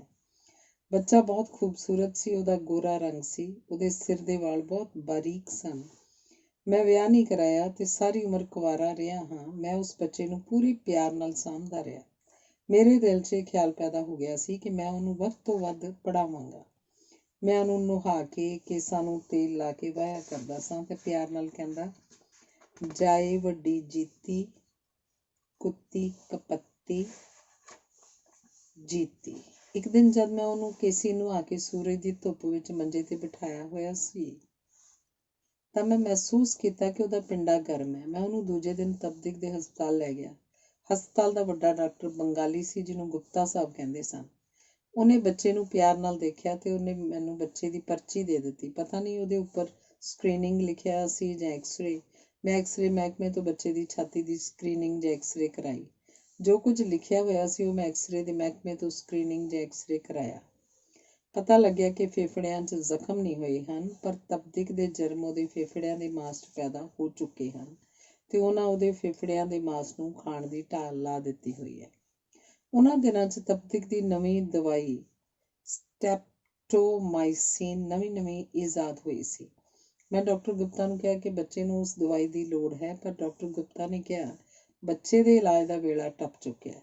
ਜਿੱਥੋਂ ਤੱਕ ਮੇਰਾ ਖਿਆਲ ਹੈ ਕਿ ਬੱਚੇ ਦੇ ਫੇਫੜਿਆਂ 'ਚ ਜ਼ਖਮ ਨਹੀਂ ਹੋਏ ਸਨ, ਪਰ ਡਾਕਟਰ ਨੇ ਇਹ ਗੱਲ ਕਹਿ ਦਿੱਤੀ ਸੀ ਕਿ ਬੱਚੇ ਦਾ ਇਲਾਜ ਦਾ ਵੇਲਾ ਲੰਘ ਚੁੱਕਿਆ। ਡਾਕਟਰ ਦੇ ਕਹਿਣ ਦੇ ਪਿੱਛੋਂ ਤਾਂ ਮੈਂ ਬੱਚੇ ਦੀ ਮੌਤ ਹੀ ਉਡੀਕਣੀ ਸੀ। ਉਹ ਮੈਂ ਦਿਲ ਦੇ ਬੜੇ ਦਰਦ ਨਾਲ ਉਡੀਕੀ। ਮੈਂ ਆਪਣੀ ਮਾਂ ਕੋਲੋਂ ਇਕੱਲੇ ਬੱਚੇ ਦੇ ਤੌਰ ਤੇ ਰੱਜਵਾਂ ਪਿਆਰ ਲਿਆ ਸੀ। ਮੇਰੀ ਮਾਂ ਨੇ ਮੈਨੂੰ ਆਪਣਾ ਪਿਆਰ ਦੇਣ 'ਚ ਕੋਈ ਕਸਰ ਨਹੀਂ ਛੱਡੀ ਸੀ। ਤਪਦਿਕ ਦਾ ਰੋਗੀ ਬੱਚਾ ਜੀਤਾ ਪੌਣੇ 5 ਮਹੀਨੇ ਮੇਰੇ ਨਾਲ ਸੌਂਦਾ ਰਿਹਾ। ਮਰਨ ਤੋਂ 3 ਦਿਨ ਪਹਿਲਾਂ ਜੀਤਾ ਹਰ ਵੇਲੇ ਮੇਰੀ ਗੋਦੀ 'ਚ ਰਿਹਾ ਤੇ ਗੋਦੀ ਵਿੱਚੋਂ ਬਾਹਰ ਨਾ ਨਿਕਲਿਆ। ਮੇਰੀ ਗੋਦੀ 'ਚ ਬੈਠਾ ਹੀ ਉਹ ਮਰਿਆ। ਜਦ ਜੀਤਾ ਮੇਰੀ ਗੋਦੀ 'ਚ ਰਿਹਾ ਤਾਂ ਉਹਦਾ ਨੱਕ ਮੇਰੇ ਨੱਕ ਦੇ ਲਾਗੇ ਹੋਣਾ ਹੀ ਸੀ। ਉਹਦੇ ਤਪਦਿਕ ਰੋਗ ਦੇ ਸਾਹ ਦੀ ਛੂਤ ਤੋਂ ਬਚਣ ਲਈ ਮੈਂ ਨੱਕ ਦੇ ਉੱਤੋਂ ਦੀ ਕੱਪੜੇ ਦਾ ਠਾਠਾ ਬੰਨ੍ਹ ਲਿਆ ਤਾਂ ਜੋ ਕੱਪੜੇ ਰਾਹੀਂ ਸਾਹ ਮੇਰੇ ਅੰਦਰ ਛਣ ਕੇ ਜਾਵੇ ਤੇ ਮੈਨੂੰ ਉਸ ਰੋਗ ਦੀ ਛੂਤ ਨਾ ਲੱਗੇ।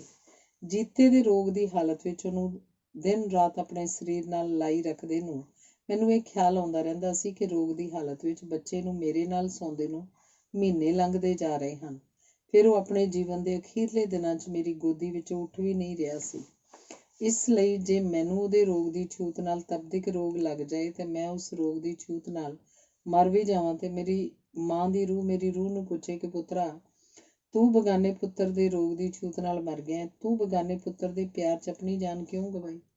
ਤੂੰ ਉਹਨੂੰ ਪੌਣੇ 5 ਮਹੀਨੇ ਆਪਣੇ ਨਾਲ ਕਿਉਂ ਸਵਾਉਂਦਾ ਰਿਹਾ ਤੇ ਉਹਦੀ ਮੌਤ ਤੋਂ 3 ਦਿਨ ਪਹਿਲਾਂ ਉਹਨੂੰ ਆਪਣੀ ਗੋਦੀ ਵਿੱਚ ਕਿਉਂ ਬਿਠਾਈ ਰੱਖਿਆ?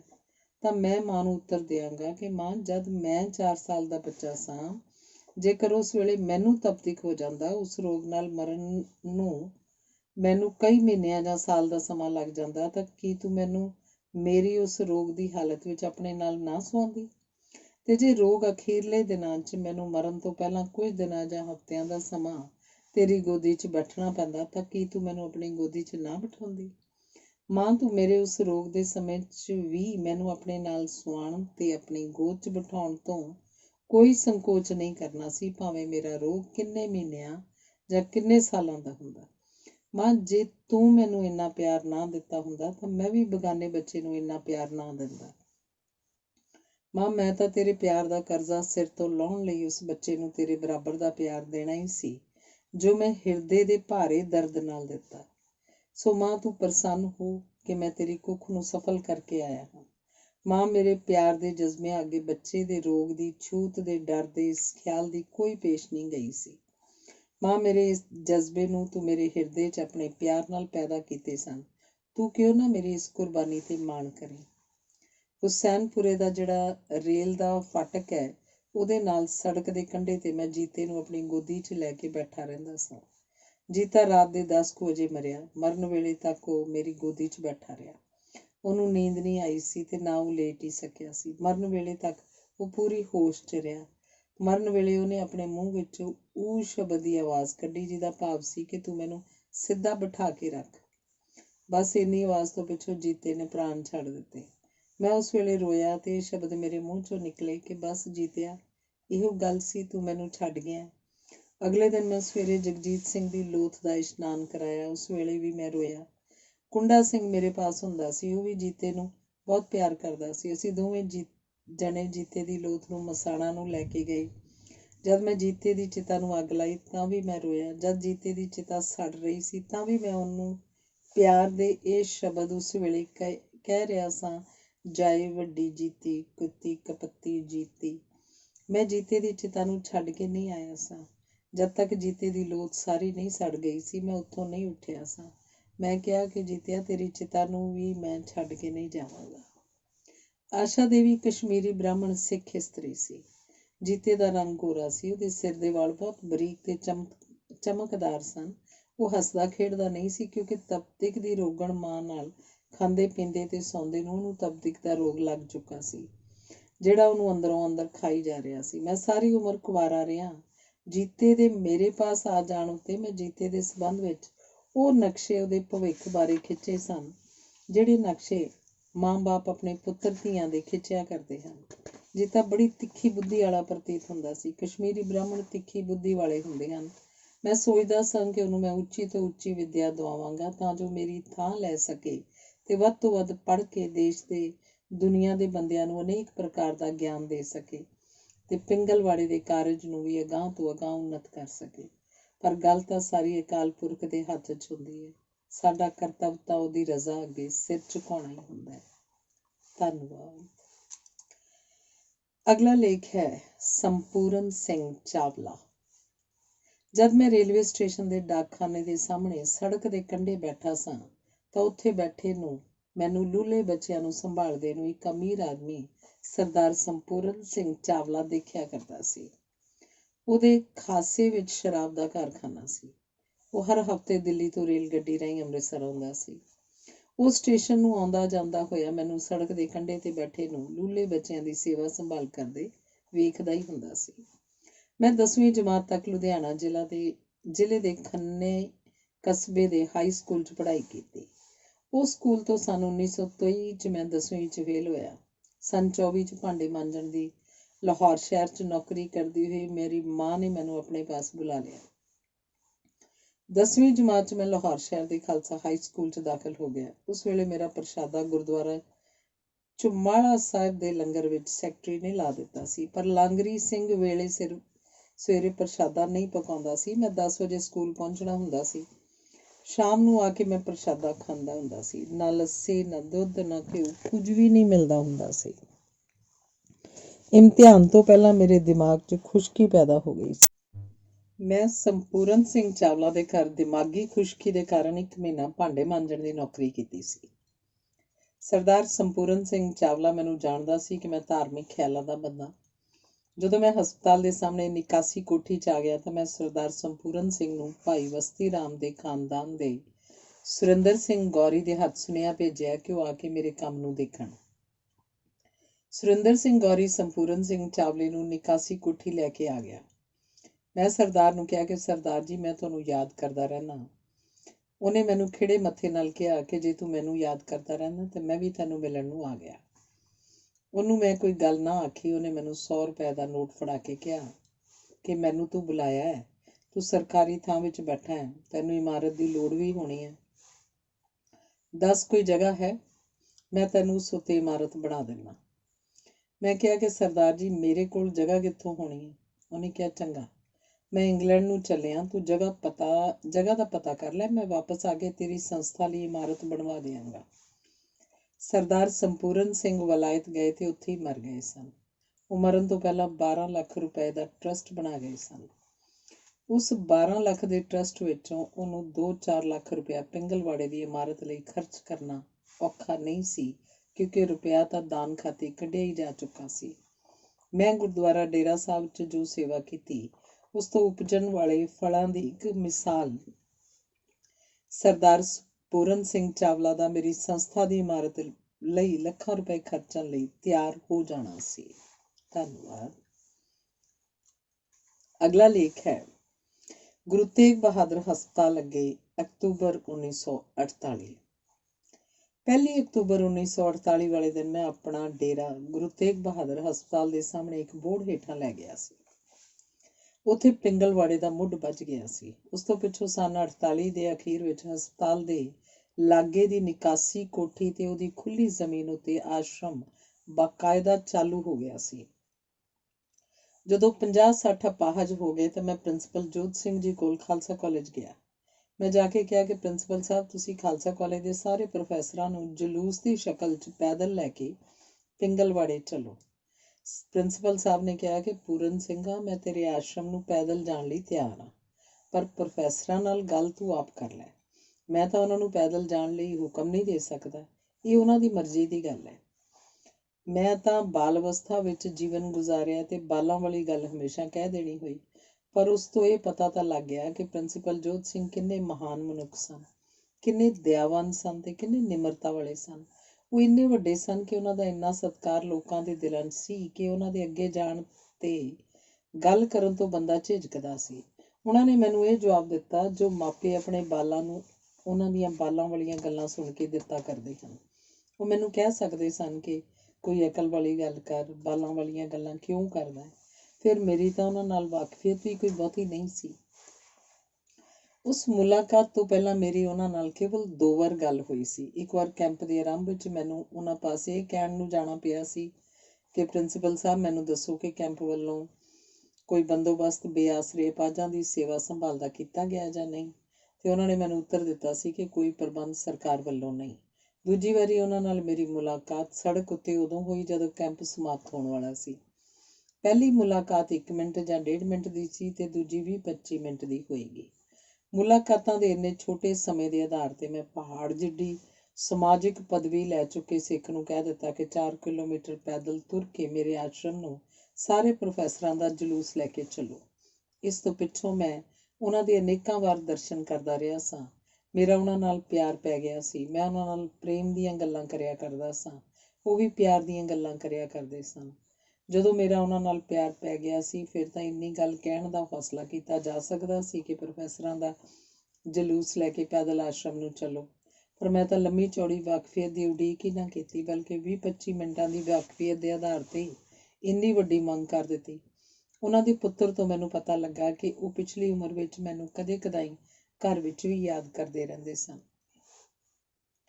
Khalsa college chief Khalsa Diwan railway station ਦੀ ਸੜਕ ਦੇ ਕੰਢੇ ਤੇ ਹਸਪਤਾਲ ਦੇ ਬੂਹੇ ਅੱਗੇ ਰਾਮ ਬਾਗ ਦੇ ਦਰਵਾਜ਼ੇ ਦੇ ਬੋਰਡ ਦੇ ਹੇਠਾਂ ਮੈਂ 1.5 ਸਾਲ ਸਾਰੇ ਥਾਵਾਂ ਨੂੰ ਮਿਲਾ ਕੇ ਇਹ ਕਾਰਜ ਕੀਤਾ। ਨਿਰਧਨ ਹੁੰਦਿਆਂ ਹੋਇਆਂ ਇਸ ਕਾਰਜ ਨੂੰ ਮੈਂ ਸਤਨਾਮ ਦੀ ਆਵਾਜ਼ੇ ਨਾਲ ਲੋਕਾਂ ਦੇ ਘਰਾਂ ਤੋਂ ਪ੍ਰਸ਼ਾਦੇ ਉਗਰਾ ਕੇ ਸੜਕਾਂ ਦੇ ਕੰਢਿਆਂ ਤੇ ਆਰੰਭ ਕੀਤਾ ਸੀ। ਕੋਈ ਸੇਵਾਦਾਰ ਨਹੀਂ ਸੀ। ਰੋਗੀਆਂ ਨੂੰ ਸਾਂਭਣਾ, ਟੱਟੀਆਂ ਚੁੱਕਣੀਆਂ, ਬੁੱਕ ਕਰ ਦੇਣਾ, ਭਾਂਡੇ ਮਾਂਜਣੇ, ਬਿਮਾਰਾਂ ਨੂੰ ਹਸਪਤਾਲ ਨੂੰ ਰੇਹੜੀ ਤੇ ਬਿਠਾ ਕੇ ਲੈ ਜਾਣਾ, ਸਾਰੇ ਕੰਮ ਮੈਂ ਆਪ ਕਰਦਾ ਸਾਂ। ਜਦ ਤੱਕ ਅਪਾਹਜਾਂ ਦੀ ਗਿਣਤੀ 22 ਨਹੀਂ ਹੋ ਗਈ ਸੀ, ਤਦ ਤੱਕ ਮੈਂ ਟੱਟੀ ਚੁੱਕਣ ਲਈ ਕੋਈ ਸਫਾਈ ਮਜ਼ਦੂਰ ਨਹੀਂ ਰੱਖਿਆ ਸੀ। 22 ਅਪਾਹਜ ਹੋ ਜਾਣ ਤੇ ਕੇਵਲ ਸਵੇਰ ਵੇਲੇ ਇੱਕ ਗੇੜਾ ਮਾਰਨ ਵਾਸਤੇ ਮੈਂ ਇੱਕ ਮਿੱਤਰ ਰੱਖਿਆ ਸੀ। ਜਿਹੜੇ ਅਪਾਹਜਾਂ ਦੇ ਮਰੋੜਾਂ ਵਾਲੇ ਕੱਪੜੇ ਹੁੰਦੇ ਸਨ, ਤੀਜੇ ਦਿਨ ਉਹਨਾਂ ਦਸਤਾਂ ਵਾਲੇ ਕੱਪੜਿਆਂ ਦੀ ਸਿਰ 'ਤੇ ਚੁੱਕਣ ਵਾਲੀ ਗਠੜੀ ਬਣ ਜਾਂਦੀ ਸੀ। ਰੇਲਵੇ ਸਟੇਸ਼ਨ ਦੇ ਅਹਾਤੇ ਅੰਦਰ ਸਿਗਨਲ ਵਾਲੇ ਚੁਬਾਰੇ ਦੇ ਸਾਹਮਣੇ ਦੁਰਗਿਆਣਾ ਮੰਦਰ ਵਾਲੇ ਪਾਸੇ ਦੀ ਕੰਧ ਦੇ ਨਾਲ ਇੱਕ ਨਲਕਾ ਸੀ, ਜਿਸ 'ਚ ਰੇਲਵੇ ਦੀ ਪਾਣੀ ਦੀ ਟੈਂਕੀ ਵਿੱਚੋਂ ਬੜੇ ਜ਼ੋਰ ਨਾਲ ਪਾਣੀ ਆਉਂਦਾ ਸੀ। ਉਸ ਦੇ ਹੇਠਾਂ ਹੌਦੀ ਸੀ, ਜਿਸ 'ਚ ਮੈਂ ਕੱਪੜੇ ਸੁੱਟ ਕੇ ਪੈਰਾਂ ਨਾਲ ਉਹਨਾਂ ਨੂੰ ਛੰਡਿਆ ਕਰਦਾ ਸਾਂ। ਇਸ ਤਰ੍ਹਾਂ ਕੱਪੜੇ ਸਾਫ਼ ਹੋ ਜਾਂਦੇ ਸਨ ਤੇ ਦਸਤਾਂ ਦੀ ਟੱਟੀ ਕੱਪੜਿਆਂ ਨਾਲੋਂ ਲੱਥ ਜਾਂਦੀ ਸੀ। ਜੇ ਕਿਤੇ ਉਹ ਨਲਕਾ ਨਾ ਹੁੰਦਾ ਤਾਂ ਕੱਪੜੇ ਧੋਣ ਲਈ ਵਾਲੀ ਸਮੱਸਿਆ ਮੇਰੇ ਲਈ ਕਠਿਨ ਸਮੱਸਿਆ ਖੜੀ ਹੋ ਜਾਣੀ ਸੀ। ਪਰ ਉਹ ਦਸਤਾਂ ਨਾਲ ਲਿਬੜੇ ਹੋਏ ਕੱਪੜਿਆਂ ਦੀ ਵੱਡੀ ਭਾਰੀ ਗੰਢ ਨੂੰ ਧੋਣ ਲਈ ਦੂਰ ਦੇ ਖੂਹ ਤੋਂ 3 ਦਿਨ ਵਿੱਚ ਕਿੰਨੀ ਵਾਰ ਪਾਣੀ ਲੈ ਕੇ ਆਉਂਦਾ। ਸੇਵਾਦਾਰ ਨੇ ਤਾਂ 2-3 ਕਿਲੋਮੀਟਰ ਤੋਂ ਦੁਪਹਿਰ ਦੇ 3 ਘੰਟੇ ਦਾ ਸਮਾਂ ਪ੍ਰਸ਼ਾਦੇ ਉਗਰਾਉਣ ਤੇ ਲਾਉਣਾ ਸੀ। ਬਾਲਟੀਆਂ ਖੂਹ ਵਿੱਚੋਂ ਇਕੱਲੇ ਸੇਵਾਦਾਰ ਨੇ ਕਿੰਨੀਆਂ ਲਿਆਉਣੀਆਂ ਸਨ। ਖੂਹ ਦੂਰ ਸੀ, ਉੱਥੇ ਕੋਈ ਆਦਮੀ ਬਾਲਟੀ ਨਾਲ ਪਾਣੀ ਲੈ ਕੇ ਆਉਂਦਾ ਤੇ ਮੈਂ ਕੱਪੜਿਆਂ ਨੂੰ ਆਪਣੇ ਡੇਰੇ ਬੈਠਾ ਧੋਈ ਜਾਂਦਾ। ਇੱਕ ਪੁਰਾਣਾ ਰਿਕਸ਼ਾ ਲੈ ਕੇ ਮੈਂ ਫਰੇਮ ਸਮੇਤ ਅਗਲਾ ਪਹੀਆ ਕੱਢ ਦਿੱਤਾ ਤੇ ਬਾਂਸ ਲਾ ਲਿਆ। ਬਾਂਸ ਨੂੰ ਧੱਕ ਕੇ ਮੈਂ ਰਿਕਸ਼ੇ ਉੱਤੇ ਬਿਮਾਰਾਂ ਨੂੰ ਹਸਪਤਾਲ ਲਿਜਾਇਆ ਕਰਦਾ ਸਾਂ ਤੇ ਲਿਆਇਆ ਕਰਦਾ ਸਾਂ। ਪੈਸਾ ਤਾਂ ਮੇਰੇ ਕੋਲ ਹੁੰਦਾ ਹੀ ਕੋਈ ਨਹੀਂ ਸੀ। ਇਸ ਲਈ ਮੈਂ ਸੋਚਿਆ ਕਿ ਮੈਂ ਪ੍ਰਿੰਸੀਪਲ ਜੋਧ ਸਿੰਘ ਜੀ ਨੂੰ ਲਿਆ ਕੇ ਸੰਸਥਾ ਦਿਖਾਵਾਂ ਤੇ ਉਹ ਆਪਣੇ ਵੱਲੋਂ ਲਿਖ ਕੇ ਮੈਨੂੰ ਦੇਣ ਤਾਂ ਜੋ ਛਾਪ ਕੇ ਮੈਂ ਲੋਕਾਂ ਨੂੰ ਦਿਆਂ। ਜਦ ਉਹਨਾਂ ਉੱਤਰ ਦਿੱਤਾ ਕਿ ਮੈਂ ਤਾਂ ਤਿਆਰ ਹਾਂ, ਪਰ ਪ੍ਰੋਫੈਸਰਾਂ ਨੂੰ ਪੁੱਛ ਲੈ। ਇਸ ਨਾਲ ਮੇਰੀ ਬਾਲ ਲੀਲਾ ਵਾਲੀ ਗੱਲ ਤਾਂ ਪੁੱਗ ਗਈ ਸੀ, ਪਰ ਮੈਂ ਉਹਨਾਂ ਨੂੰ ਇਕੱਲਿਆਂ ਨੂੰ ਪਿੰਗਲਵਾੜੇ ਤੁਰ ਕੇ ਆਉਣ ਲਈ ਕਹਿਣਾ ਨਹੀਂ ਸੀ।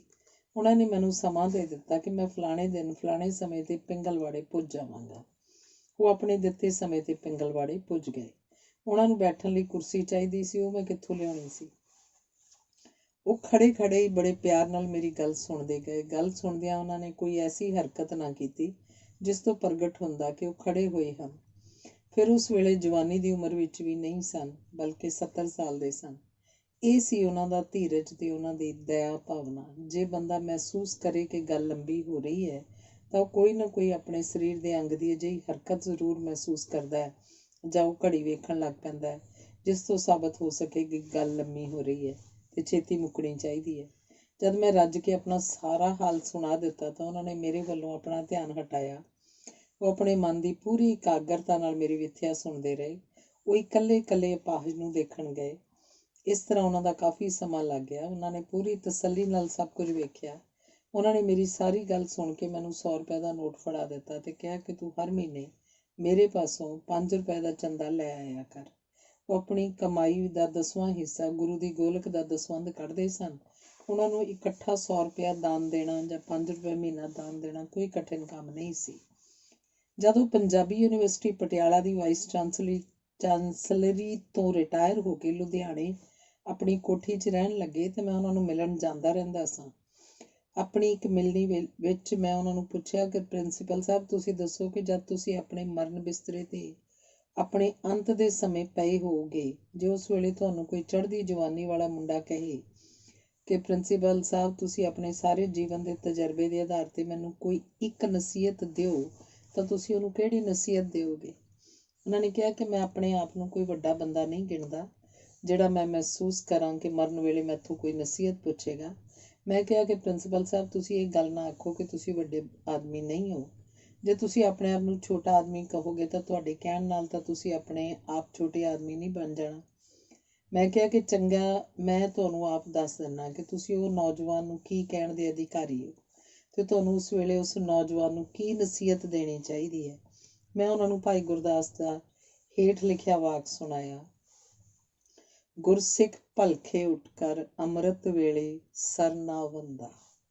ਉਹਨਾਂ ਕਿਹਾ ਕਿ ਭਾਈ ਗੁਰਦਾਸ ਜੀ ਦੇ ਜਿਸ ਵਾਕ ਦੀ ਤੁਕ ਤੂੰ ਮੈਨੂੰ ਸੁਣਾਈ ਹੈ, ਉਹ ਸ੍ਰੀ ਗੁਰੂ ਗ੍ਰੰਥ ਸਾਹਿਬ ਦੇ ਜਿਸ ਸ਼ਬਦ ਦੇ ਭਾਵ ਨੂੰ ਬਿਆਨ ਕਰਦਾ ਹੈ, ਉਸ ਸ਼ਬਦ ਦਾ ਕਿੱਤਾ ਤਾਂ ਮੈਂ ਆਪਣੇ ਸਰਾਣੇ ਵਾਲੀ ਕੰਧ ਉੱਤੇ ਲਾਇਆ ਹੋਇਆ।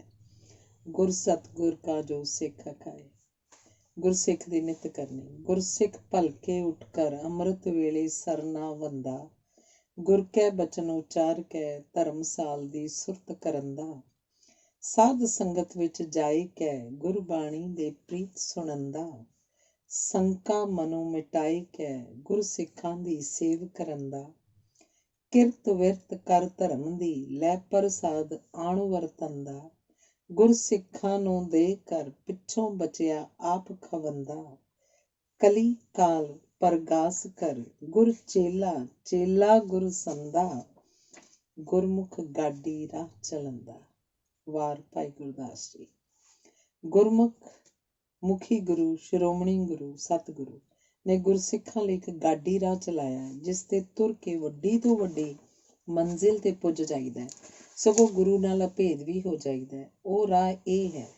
ਗੁਰੂ ਦਾ ਸਿੱਖ ਹਰ ਰੋਜ਼ ਅੰਮ੍ਰਿਤ ਵੇਲੇ ਉੱਠ ਕੇ ਸਰੋਵਰਾਂ ਅਥਵਾ ਖੂਹਾਂ ਤੇ ਤਲਾਬਾਂ ਤੇ ਇਸ਼ਨਾਨ ਕਰਦਾ ਹੈ।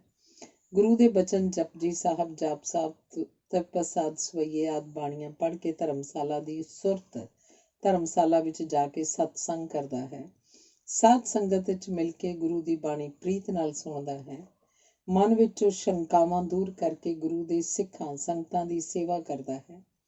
ਉਹ 10 ਨੌਂ ਦੀ ਧਰਮ ਦੀ ਕਿਰਤ ਕਰਕੇ ਉਸ ਵਿੱਚੋਂ ਪ੍ਰਸ਼ਾਦੇ ਸਾਧ ਸੰਗਤ ਵਿੱਚ ਲਿਆ ਕੇ ਵਰਤਾਉਂਦਾ ਹੈ।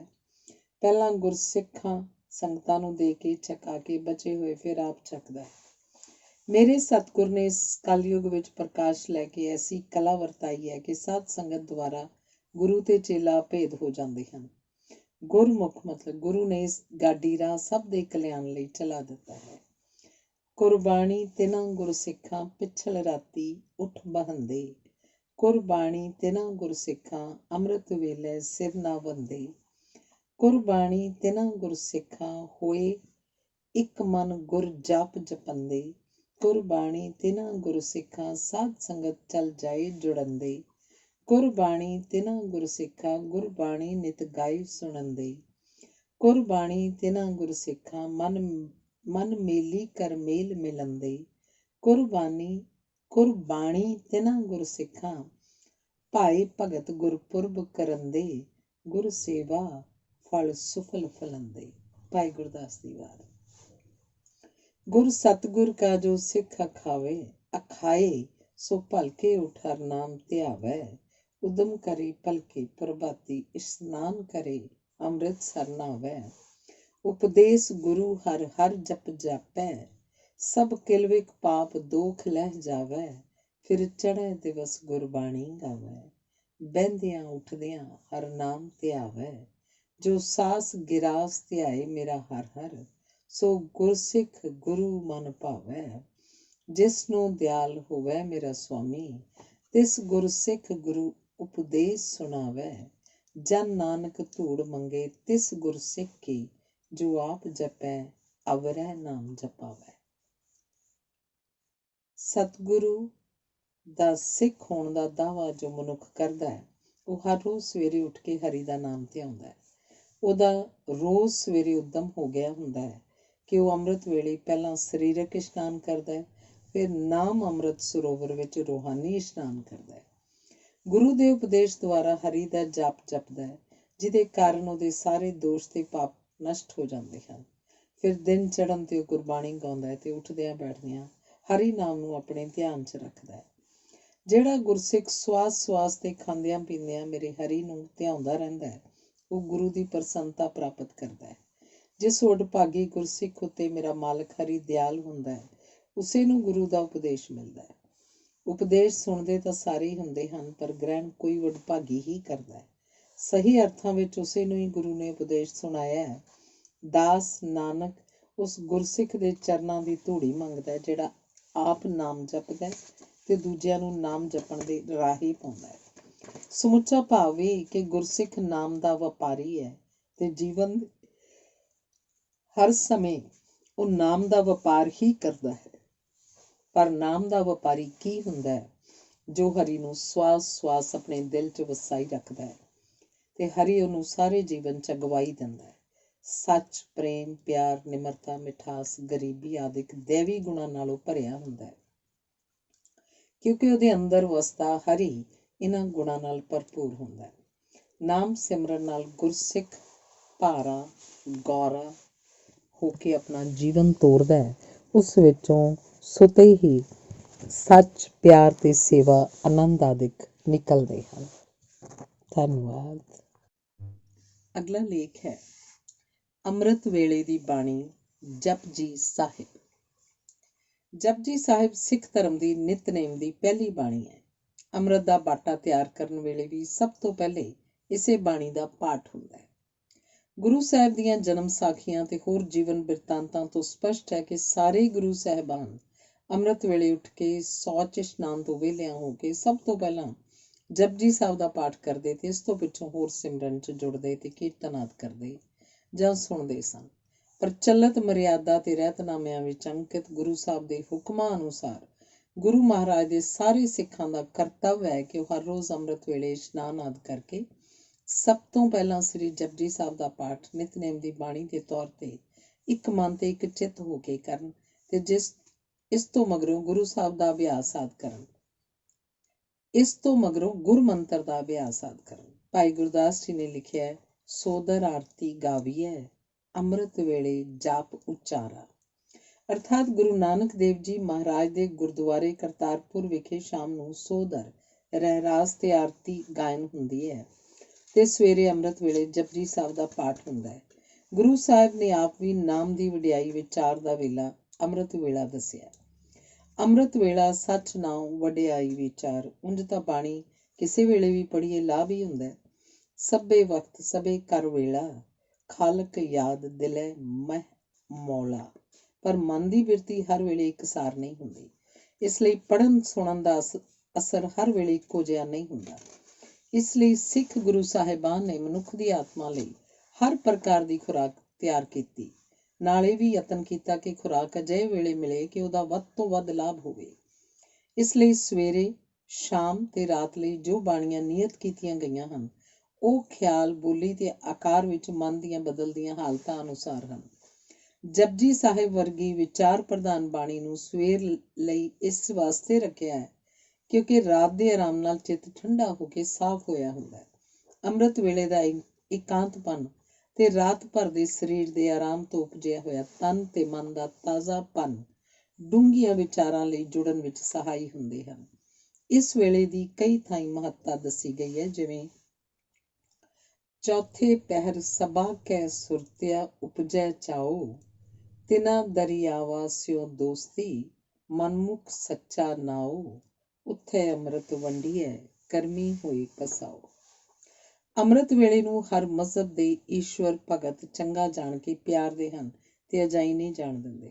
ਮੁਸਲਮਾਨਾਂ ਦੀ ਧਰਮ ਪੁਸਤਕ ਕੁਰਾਨ ਸ਼ਰੀਫ ਵਸਭੋ ਇਜ਼ਾ ਨਰਸ਼ ਵਕਲ ਆਉਜ਼ ਬ੍ਰਥ ਅਲਫਲਕ ਵਕਾਲ ਕਲ ਸੁਬਾਹੋ, ਜਿਹਦਾ ਭਾਵ ਹੈ ਕਿ ਰੱਬ ਇਸ ਵੇਲੇ ਦੀ ਸਹੁੰ ਖਾਂਦਾ ਹੈ। ਇਹ ਵਿਚਾਰਨ ਵਾਲੀ ਗੱਲ ਹੈ ਕਿ ਕੋਈ ਸਹੁੰ ਸਦਾ ਉਸ ਚੀਜ਼ ਦੀ ਹੀ ਖਾਂਦਾ ਹੈ ਜਿਹਨੂੰ ਉਹ ਵੱਡੀ ਤੇ ਪੂਜਣ ਯੋਗ ਸਮਝਦਾ ਹੋਵੇ। ਕੁਰਾਨ ਸ਼ਰੀਫ ਦੀ ਇਸ ਤੁਕ ਅਨੁਸਾਰ ਰੱਬ ਇਸ ਵੇਲੇ ਨੂੰ ਸਭ ਤੋਂ ਉੱਚਾ ਵੇਲਾ ਸਮਝਦਾ ਹੈ।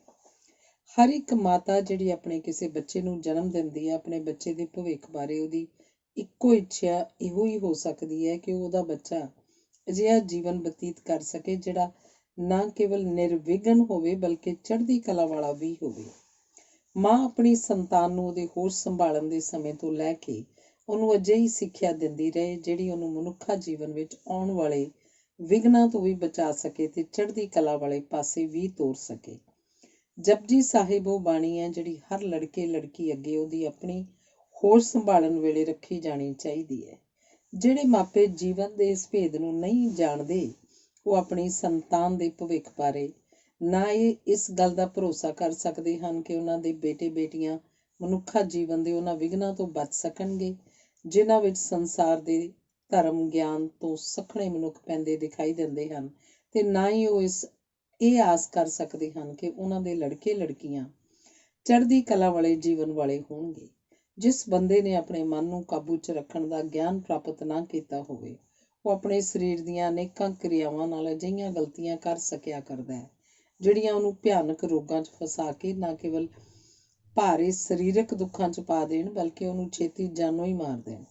ਉੱਥੇ ਉਹ ਆਪਣੇ ਸਰੀਰ ਦੀਆਂ ਕਈ ਅਜਿਹੀਆਂ ਹਰਕਤਾਂ ਵੀ ਕਰ ਸਕਿਆ ਕਰਦਾ ਹੈ ਜਿਨ੍ਹਾਂ ਦੀਆਂ ਸਜ਼ਾਵਾਂ ਲੰਬੀਆਂ ਕੈਦਾਂ ਤੇ ਫਾਂਸੀਆਂ ਹੁੰਦੀਆਂ ਹਨ।